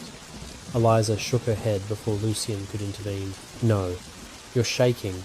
If you take it now, I lose the line." That was not entirely true. She would not have lost all of it, but something in the relation between the burden and the roads ahead required the closeness she now endured. The city's hidden approaches were reading her with the coffer present. To hand it away on the last stretch before Valadorn felt wrong in a way deeper than pain. Mara, hearing enough, said, "Let her keep it. The lower ingress won't open for title alone if the burden is ready to remove." Gideon accepted that with visible dislike and no argument. Whatever remained of the canon who trusted architecture more than blood had been reduced by the journey to something more practical and more dangerous. Full night had almost fallen when they found the lower ingress. It lay beneath a ruined hospice wall, half incorporated into a newer retaining embankment, south of the city's visible edge.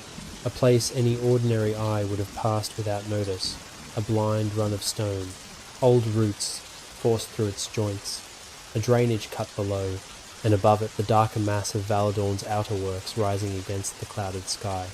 Yet the line beneath Eliza's sternum struck through her the moment she came within 10 paces.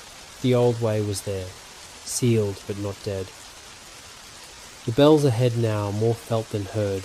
Subtle tremors through stone and air seemed to gather at that point and hold. Lucian stopped. What does it want?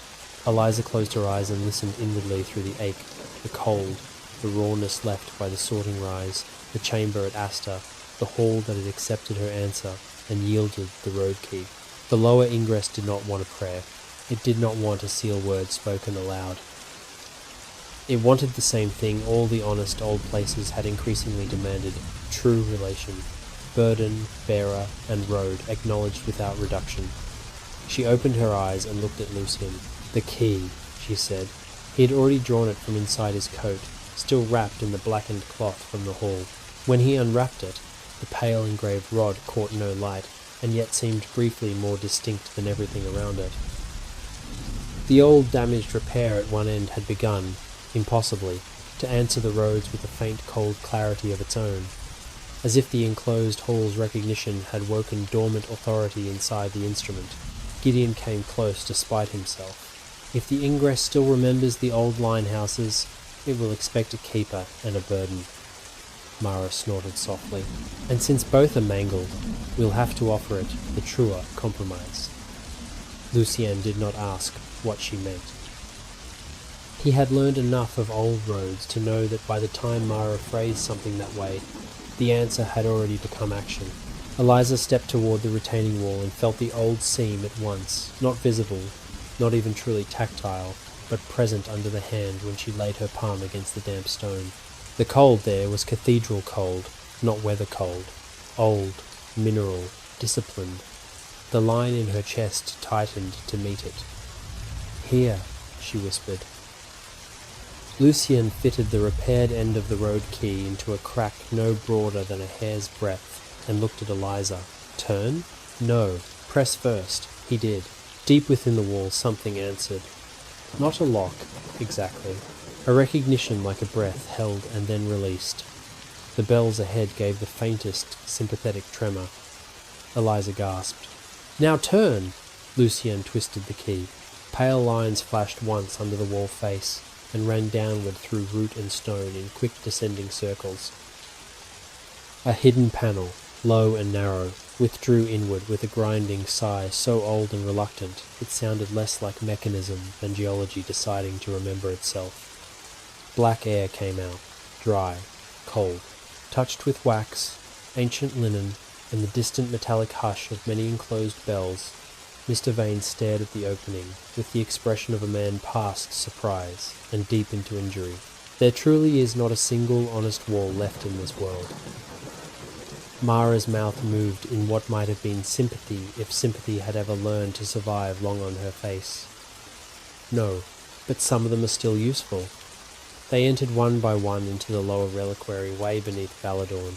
The passage was stone-vaulted and far older than the visible city above, descending in measured steps and then levelling into a corridor broad enough for two men shoulder to shoulder. Niches lined the walls, all empty now save for old dust and the marks left by vanished reliquaries.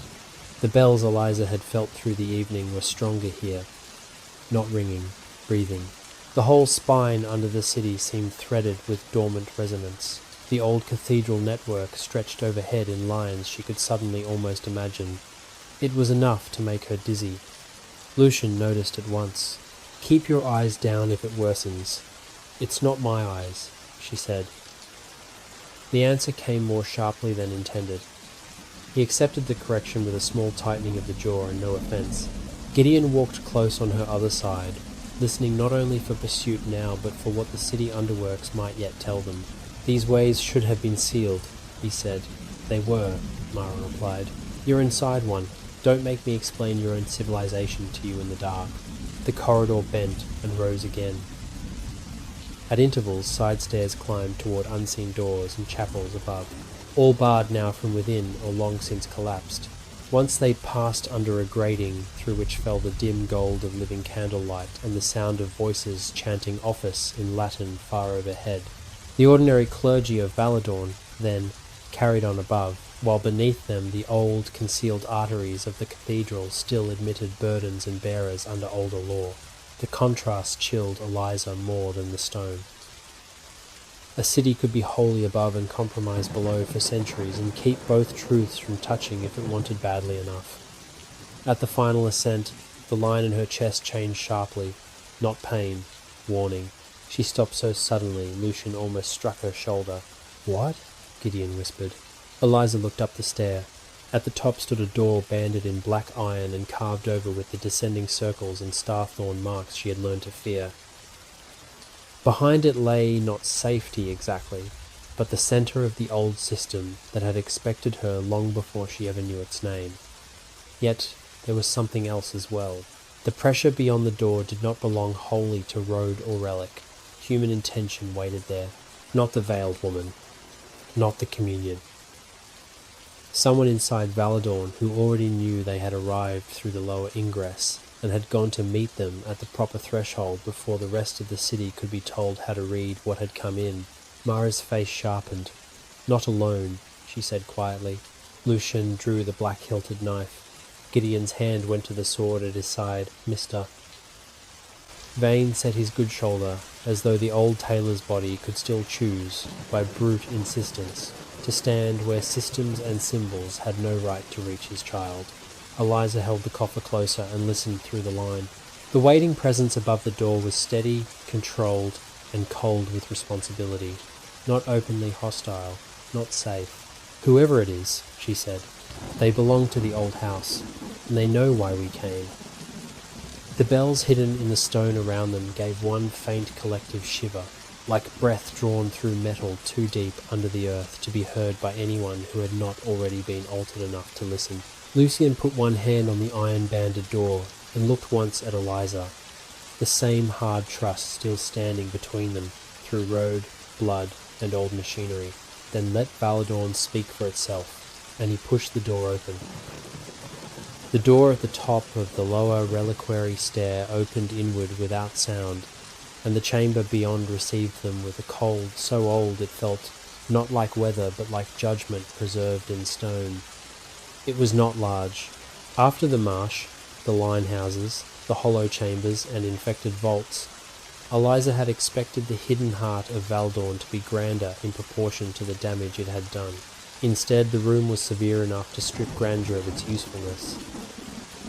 A circular vault of pale stone rose above a black floor cut with descending rings.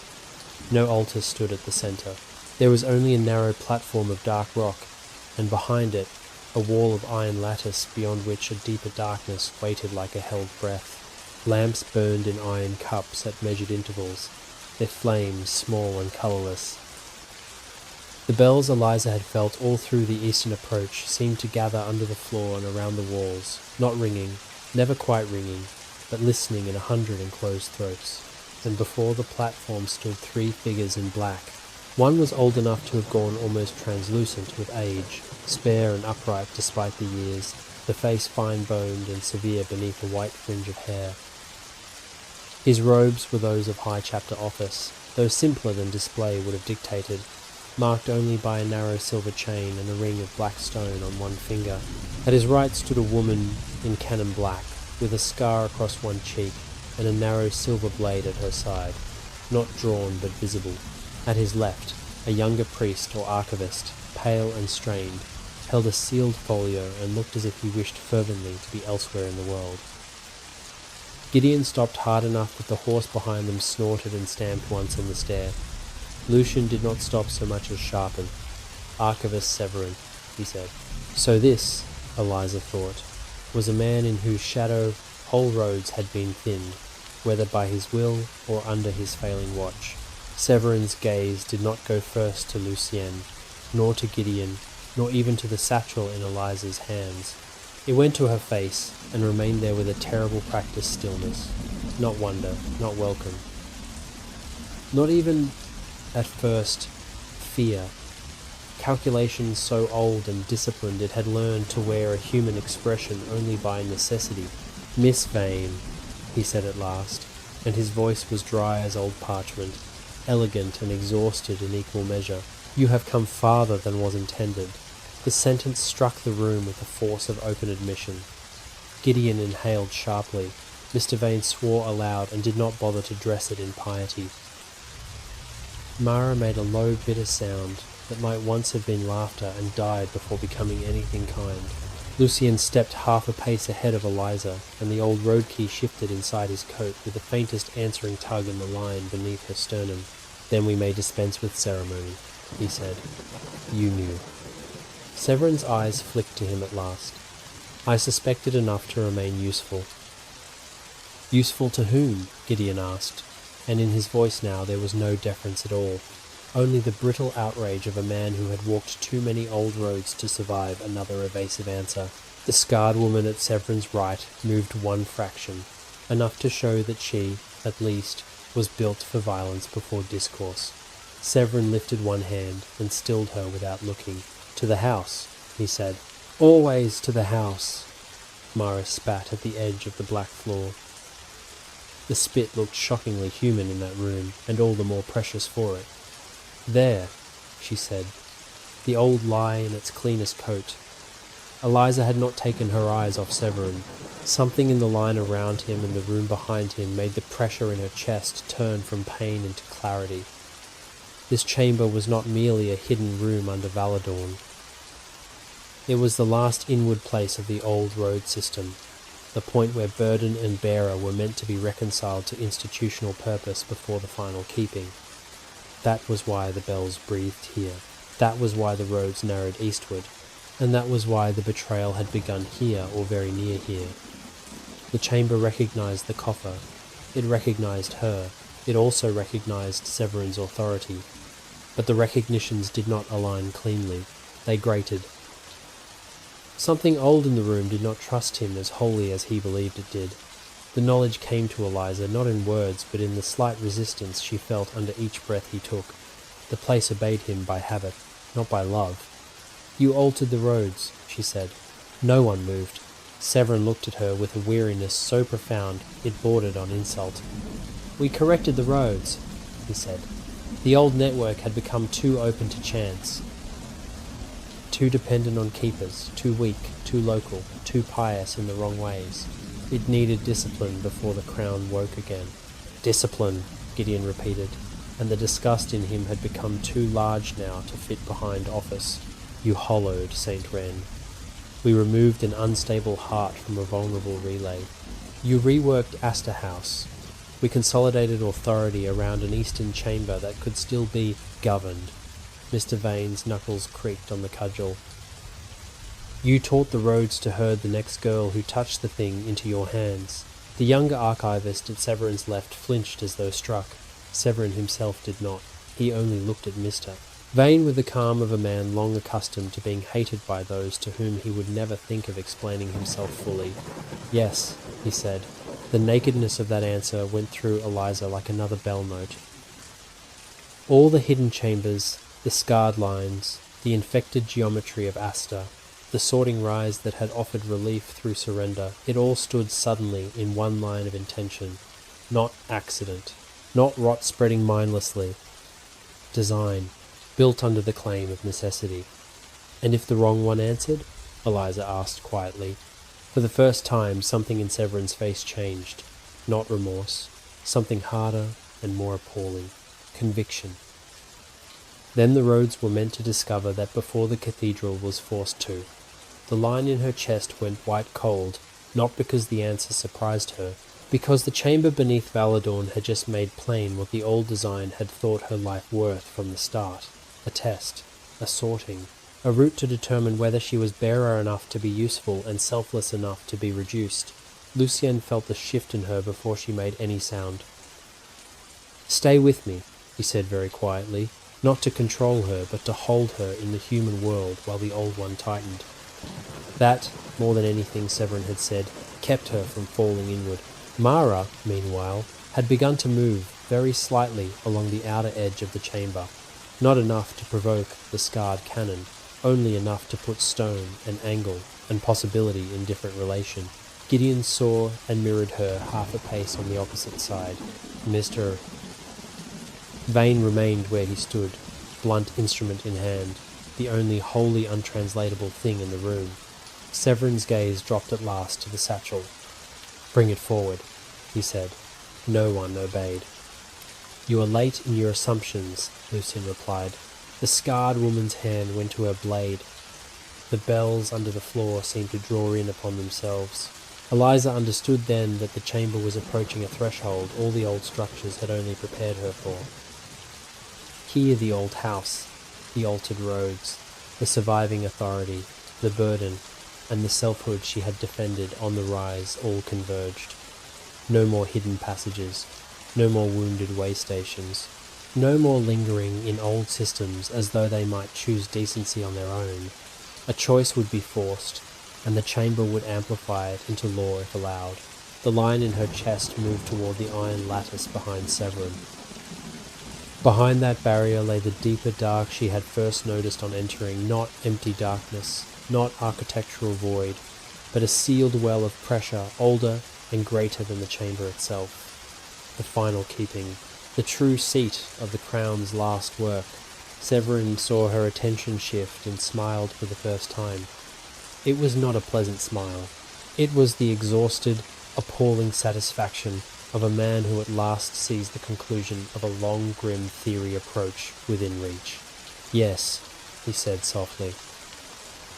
"You feel it. Good. Then perhaps this need not end in waste. Bring the coffer, and the house may yet receive you according to its proper order." "Its proper order?" Mara said. "After you train the roads like hounds and cut the old hearts out to teach them obedience." Severin turned his head a fraction toward her. "Mistress Mara Valehurst, you were always sentimental about structures that outlived their efficiency. And you were always eager to call mutilation efficiency if it made you less afraid." The scarred woman took one step forward. Lucien's knife was in his hand before the cloth whisper of her coat had finished moving. Gideon drew steel a heartbeat later. The bells under the floor tightened into a pressure that made Eliza's teeth ache. The chamber itself was preparing to choose sides, according to whatever claim was enacted first under its law. She knew it. So, suddenly, did Lucienne. "Eliza," he said, and she understood at once what he had not yet spoken. The road key, The old hall had not given it to them merely to flee wounded houses. It was a counter-language to interrupted systems, to chambers made to obey one altered order when another, older one, still survived under it. If she used it here, if the chamber would take her claim through it before Severin completed his own, the law of the room might shift. But the cost of trying would be terrible. She knew that too, with the clean intuition of someone whose body had already been turned into the meeting place of too many old things. "You can't hold it long," Gideon said. And though the words were for Lucian, his eyes had gone to Eliza. "No," Lucian answered. "Only long enough." Mr. Vane had no road law, no office, no hidden grammar. He looked from one face to the next, saw enough, and moved to stand directly between Eliza and Severin without waiting to be told. "Then be quick," he said.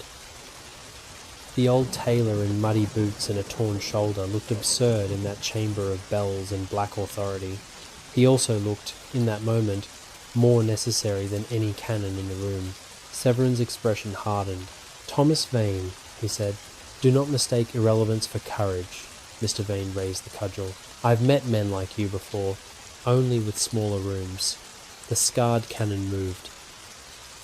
Lucian met her in the same instant, blade to blade, the first strike sounding not loud but exquisitely sharp in the chamber, enough to make the bells under the floor tremble in sympathetic menace.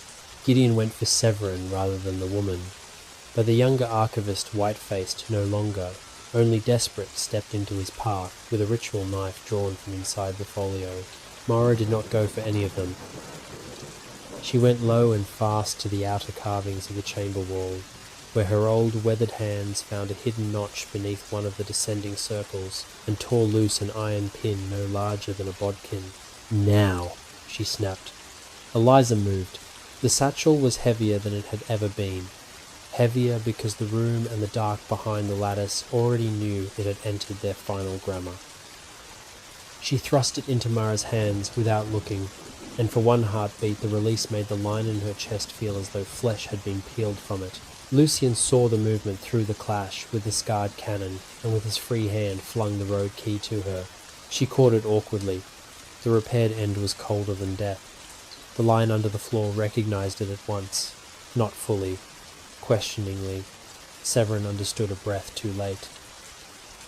"Stop her," he said, and the calm finally broke in him. The chamber had an old command seam in the floor just before the dais, opposite the iron lattice. Eliza had felt it the moment she entered. Now the relation opened in her with terrible clarity. She drove the road key into the seam. The effect was instantaneous. Pale lines ran through the black floor, not outward from Severin's dais, but sideways from the older carvings of the wall, threading beneath the newer authority and forcing the chamber to remember what it had been before the roads were thinned. The bells below did not ring. They recoiled, then answered in a lower, older accord. The scarred cannon staggered as Lucian's blade slid past her guard and opened her sleeve from wrist to elbow. Gideon disarmed the archivist with a slash that sent the ritual knife spinning over the steps. Severin himself did not move toward Eliza. He stood absolutely still, and pressed both hands flat to the iron lattice behind him, as though in that touch he could restore the chamber's prior alignment. "You do not understand what you are doing," he said. "No," Eliza answered, and the road key burned in her palm so fiercely she thought the skin must split. "But I know what you did." She turned the key.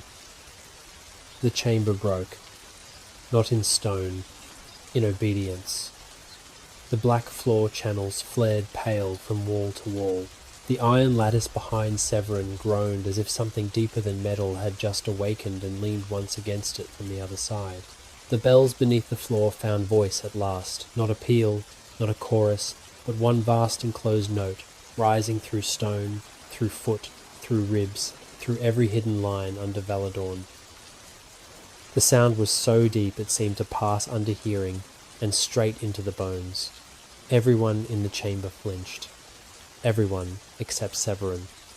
He closed his eyes. For one appalling instant his face looked almost relieved. "At last," he whispered. Eliza understood too late. He had wanted this. Not this exact shape, perhaps, but the final forcing of the chamber into full wakefulness. The altered roads, the thinned houses, the sorting rise, all of it had been built not only to control the bearer, but to bring her here, alive enough and desperate enough to open what the house itself would not otherwise permit. The iron lattice screamed. Behind it, darkness moved with weight. Mara saw the same truth in the same instant. "Back!" she shouted, and there was real fear in her voice at last. "You damned old fool! You meant to break the seal." Severin opened his eyes. "No," he said, and the bells under the floor drove his words into the chamber like nails. "I meant to complete it."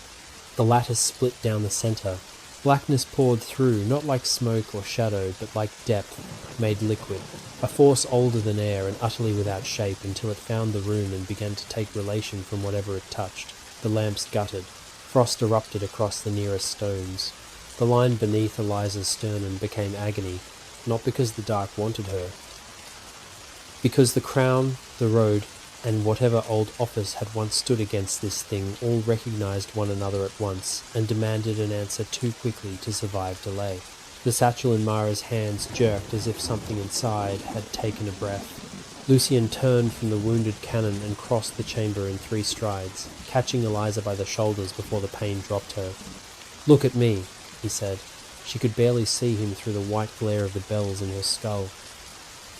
"The key," he said. "It opened the chamber. It can close the wrong path." "How?" The word was almost no sound at all. Gideon had reached Mara and the coffer. His face had gone grey with the knowledge of what was required. "Not the coffer," he said. "The line. She must seal by relation, not by wearing." Mara tore the satchel open. The ebony coffer lay within, black and terrible and beautiful, with old sovereignty. She thrust it toward Eliza, and for the first time since Blackmere there was no sarcasm left in her. "Take it," she said, "on your terms or none." The darkness behind the split lattice pressed farther into the chamber, dragging cold over stone like teeth over glass. Severin remained before it, arms spread, eyes full of a fanatic peace, more horrifying than any creature in the marsh had been. He had not served the old house. He had served an idea of order so absolute, it had chosen to use even the dark as test and correction if only the bearer might be made to arrive properly sorted. That was his final rot. Not corruption by appetite, but corruption by principle, emptied of mercy. Eliza took the coffer. The cold of it hit her like a second body slamming into the first. The road key still burned in her other hand. The bells under the chamber were no longer many notes. They had become one demand. The old crowned woman's warning returned with brutal clarity. "Do not let them ring you hollow." Eliza looked at the split lattice, the black force pressing through, the road key, the coffer, Lucien's blood at the cuff. Her father still standing, though no ordinary man had any right to be standing in such a room. Gideon pale and stripped of title. Mara fierce as Winterbone, and understood at last what the final choice had always truly been, not whether she would bear the crown, whether she would let house, road, dark, or church define the bearing for her. She set the ebony coffer down on the centre platform herself, not where Severin's chamber wanted it, but where the older floor lines before the altered dais could still answer. Then she drove the road key into the original scene beneath it. The bells struck once. The chamber convulsed with light, not warm, not golden, but pale and terrible and exact. The black pressure against the lattice hit the old line and met, for the first time in years, not the thinned, obedient roads Severin had cultivated, but the untampered relation Eliza had defended all the way from Blackmere, burden carried by self, not self-erased by burden. The shock of it threw her backward into Lucien's arms. The lattice did not heal. It froze, not with ice, but with form. The darkness behind it recoiled, compressed, and was taken inward again under a force of closure too old and clean to be mercy. Severin cried out then, not in triumph, but in the sudden understanding that the thing he had spent years arranging to complete under his law had just been answered under another. The blackness caught him where he stood before the lattice. not tearing him apart, but taking relation from him the way the roads had once taken relation from line and burden. He seemed for one moment to become nothing more than silhouette cut against depth. Then he was gone. The bells fell silent. The chamber did not. It held one final note of aftermath in every stone. The scarred canon had dropped to one knee, bleeding and stunned. The younger archivist lay sobbing quietly on the floor, with both hands over his face. Gideon stood motionless, sword lowered, as if even breathing required new permission. Mara was the first to move. She crossed the room, snatched the road key from the scene before the stone could fully settle around it, and looked at Eliza with a face made raw by triumph, grief, and old hatred all burning in one exhausted flame. "Good," she said, and her voice broke on the word. "Good." Mr. Vane got to his daughter's second. He put his hands on her shoulders, as though proving by touch what all the bells, roads, and old houses had not managed to steal. Eliza. Her name in his mouth sounded more sacred than anything under Valadorn. Eliza tried to answer and found that speech would not come immediately. The line beneath her sternum was still there. The crown was still what it was. The old roads would not become simple now. The house above and around them would still be compromised, still wounded, still full of those who had obeyed too long and asked too little. But one thing had changed beyond reversal. The final chamber had not accepted her as function. It had closed under her answer instead of Severin's design. Lucien knelt before the coffer at the platform and reclosed it with hands that trembled only now, after all of it, when trembling no longer endangered the work. He looked up at her once, silver eyes darkened by strain, and something else more human than she had ever yet seen there. "It's done," he said. Eliza looked at the sealed lattice, the black scar running through its centre like an old wound sewn shut under force. The pale carvings now dim again on the floor, the faces of the living still left in the room, and knew that he was both right and wrong. The last road had ended, the rest of life had not. "No," she said softly, finding her voice at last. "It's only ours now." Above them, far overhead in the cathedral city, the bells of Valadorn began at last to ring for the night office. Ordinary bells in ordinary towers calling the faithful to prayer, while deep below, where the hidden roads had nearly been bent into a final obedient circle, a tailor's daughter from Blackmere stood, bloodied and shaking and still herself. And the old world, denied its easiest answer, began the long hard work of changing. And so, the archive closes for tonight. Thank you for spending this quiet, rain-soaked hour with the sealed archive. If this story kept you company in the dark, let me know where you're listening from. I'd love to know which corner of the world found its way here tonight. Until next time, stay safe, rest well, and I'll see you again when the next story is unsealed.